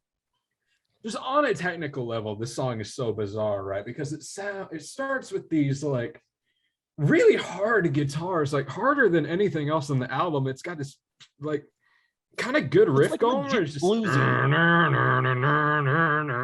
and then he fucking comes and starts rapping about this man that he's in love with. And you get to the chorus.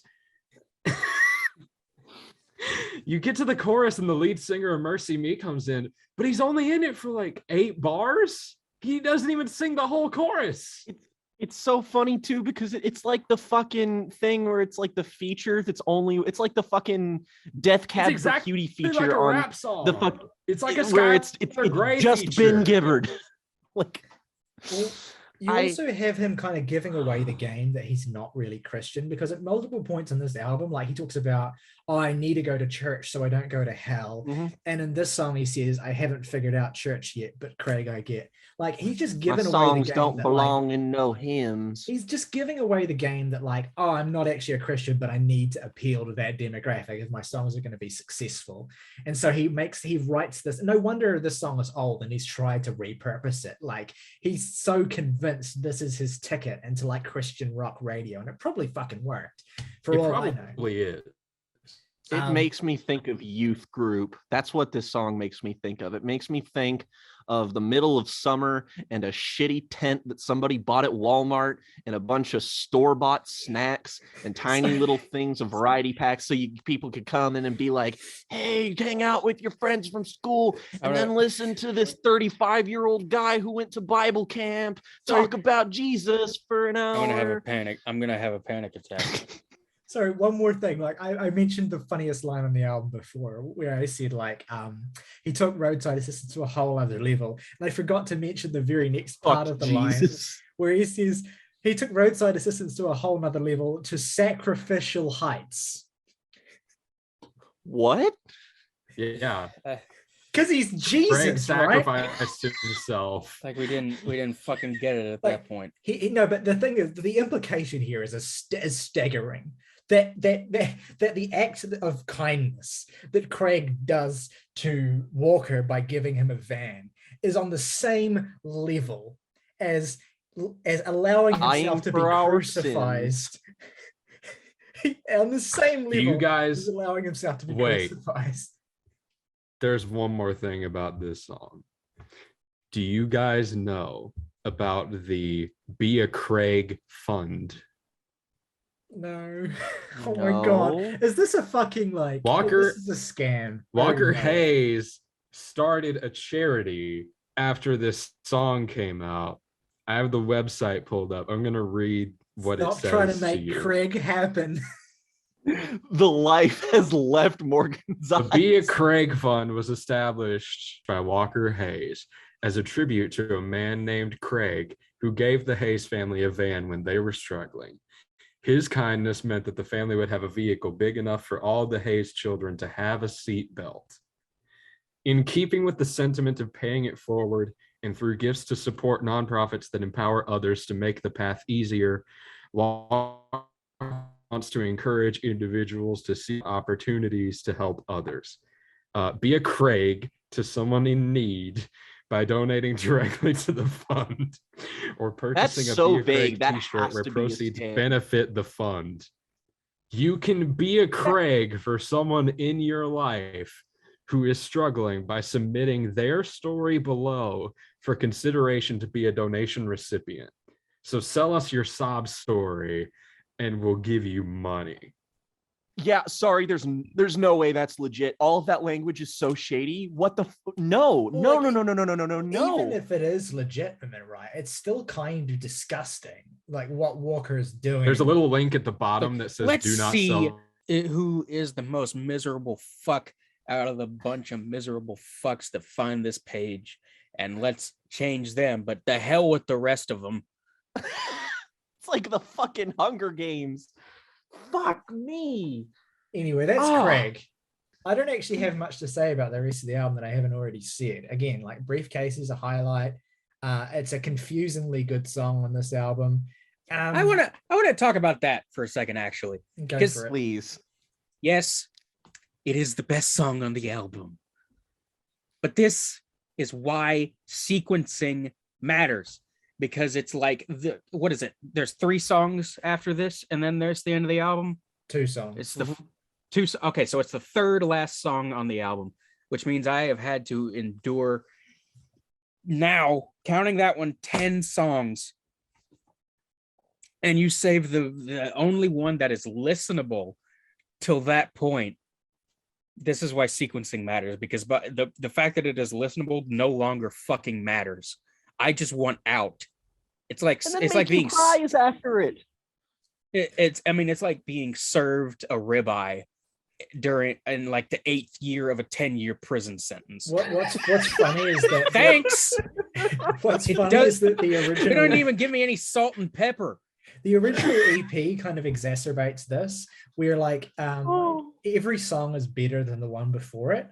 Like on the original EP, where it's like it opens with country stuff, terrible. Then it goes into Fancy Like, 1 out of 10. terrible, but slightly better produced. I like good. And then it goes into Make You Cry, which is also terrible, but slightly better than country stuff and Fancy Like. Then it goes into I Hope You Miss Me, which is pretty bad, but not like really terrible.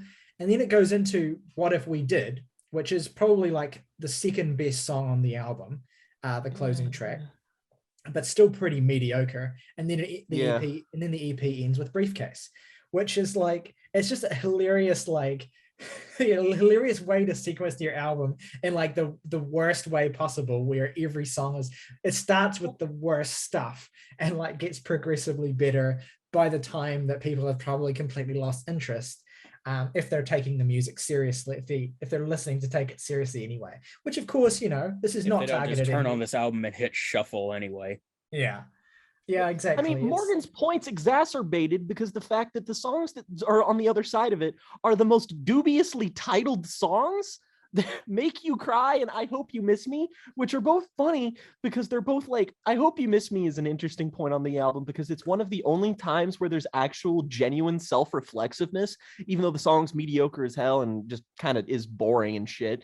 But it's also just like, he acknowledges that he's kind of a piece of shit for having this lingering sentiment of this like partner that like left him a long time ago.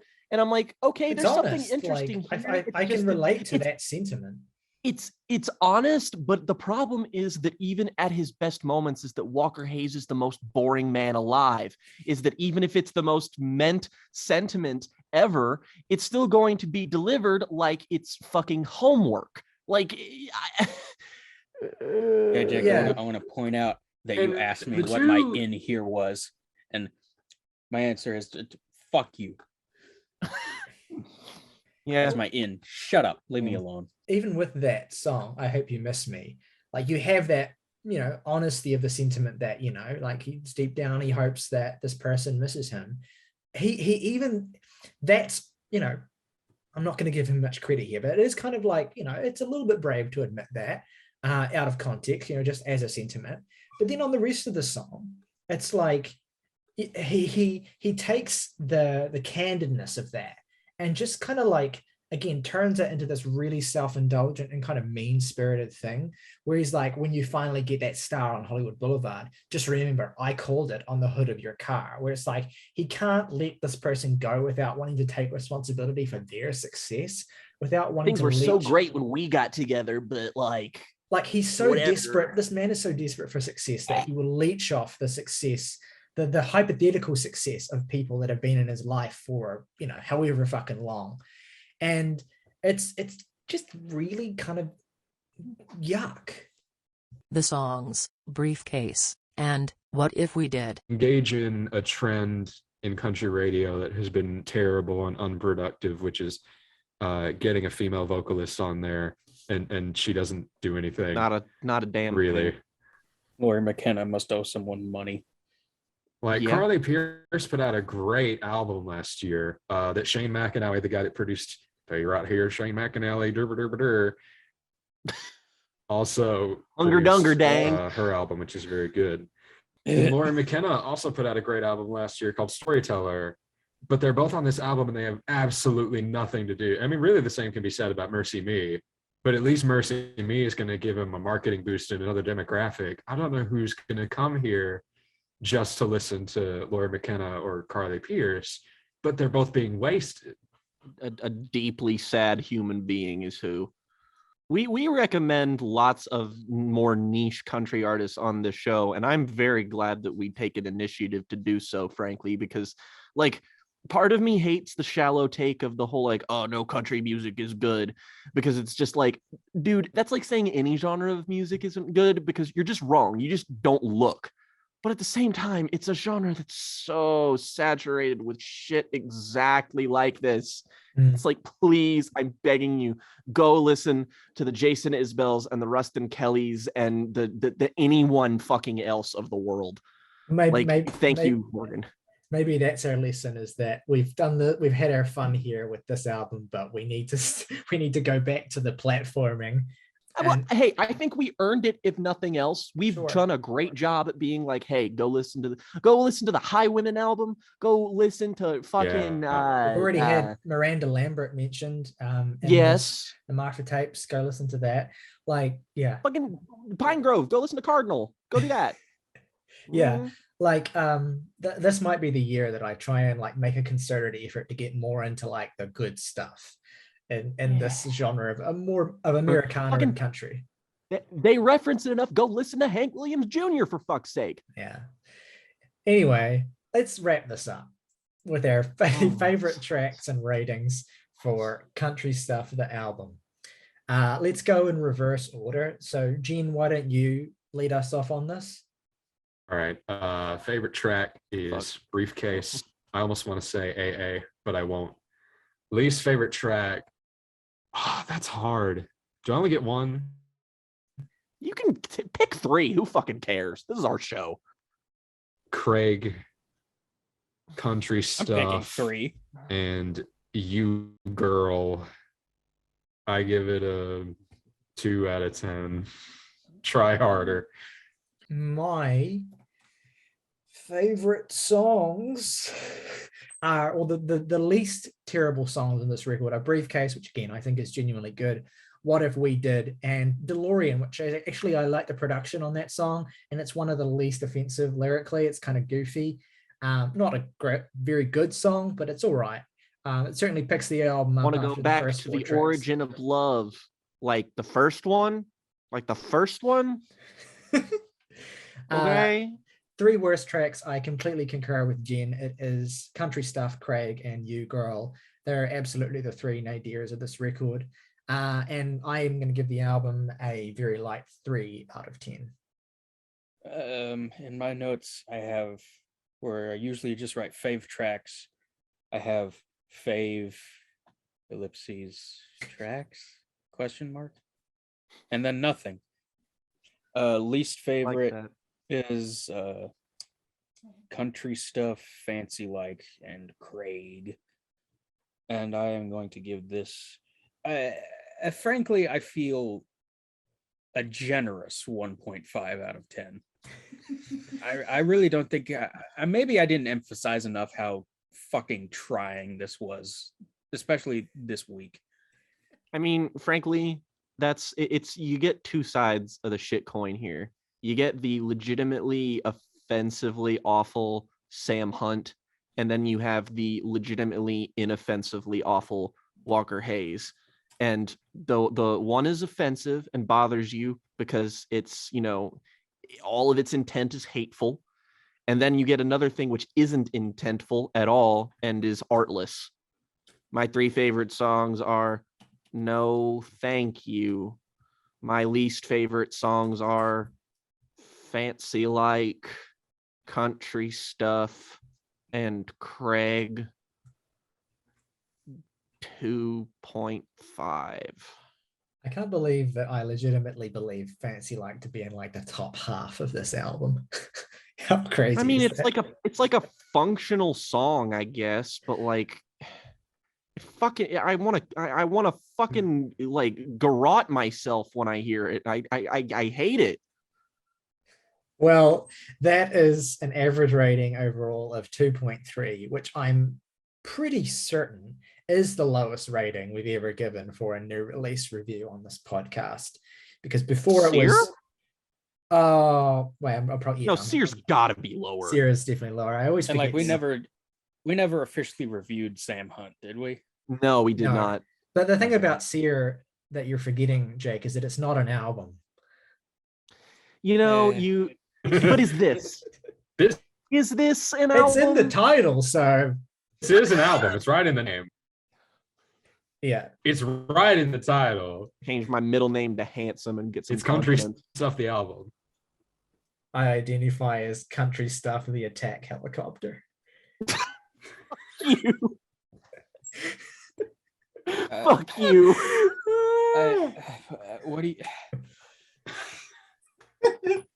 Anyway, let us know I at will home. shit in you.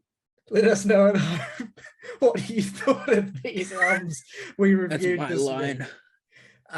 Let us know what you think of the new Pinegrove. Let us know what you think of the new Walker Hayes if you heard that. Either or, No. you don't have to listen to both. But I don't care what you have to say about the new Walker Hayes album. No, we want to hear your takes genuinely in the comments below. Interaction is what feeds us. Like, we do this so that hopefully at least one or two people out there will get a kick out of it. So if you are one of those people, we'd love to hear from you in the comments below. If you're watching, well, that is if you're watching on YouTube as well. Although if you're listening on Spotify, I'll add a question where you can like give your thoughts on the records, because Spotify has that feature.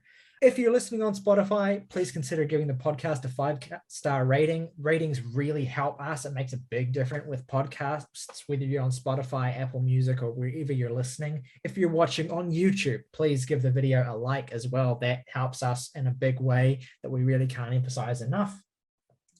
If you haven't already, please subscribe to the channel as well. That makes a big difference too. Our sub count has been ticking up in a really nice way lately. We'd really love to get to like 1,200 by the end of maybe this month. If that's not too ambitious, it's definitely ambitious, but we could do it. And so if you haven't already subbed, that would make a big difference.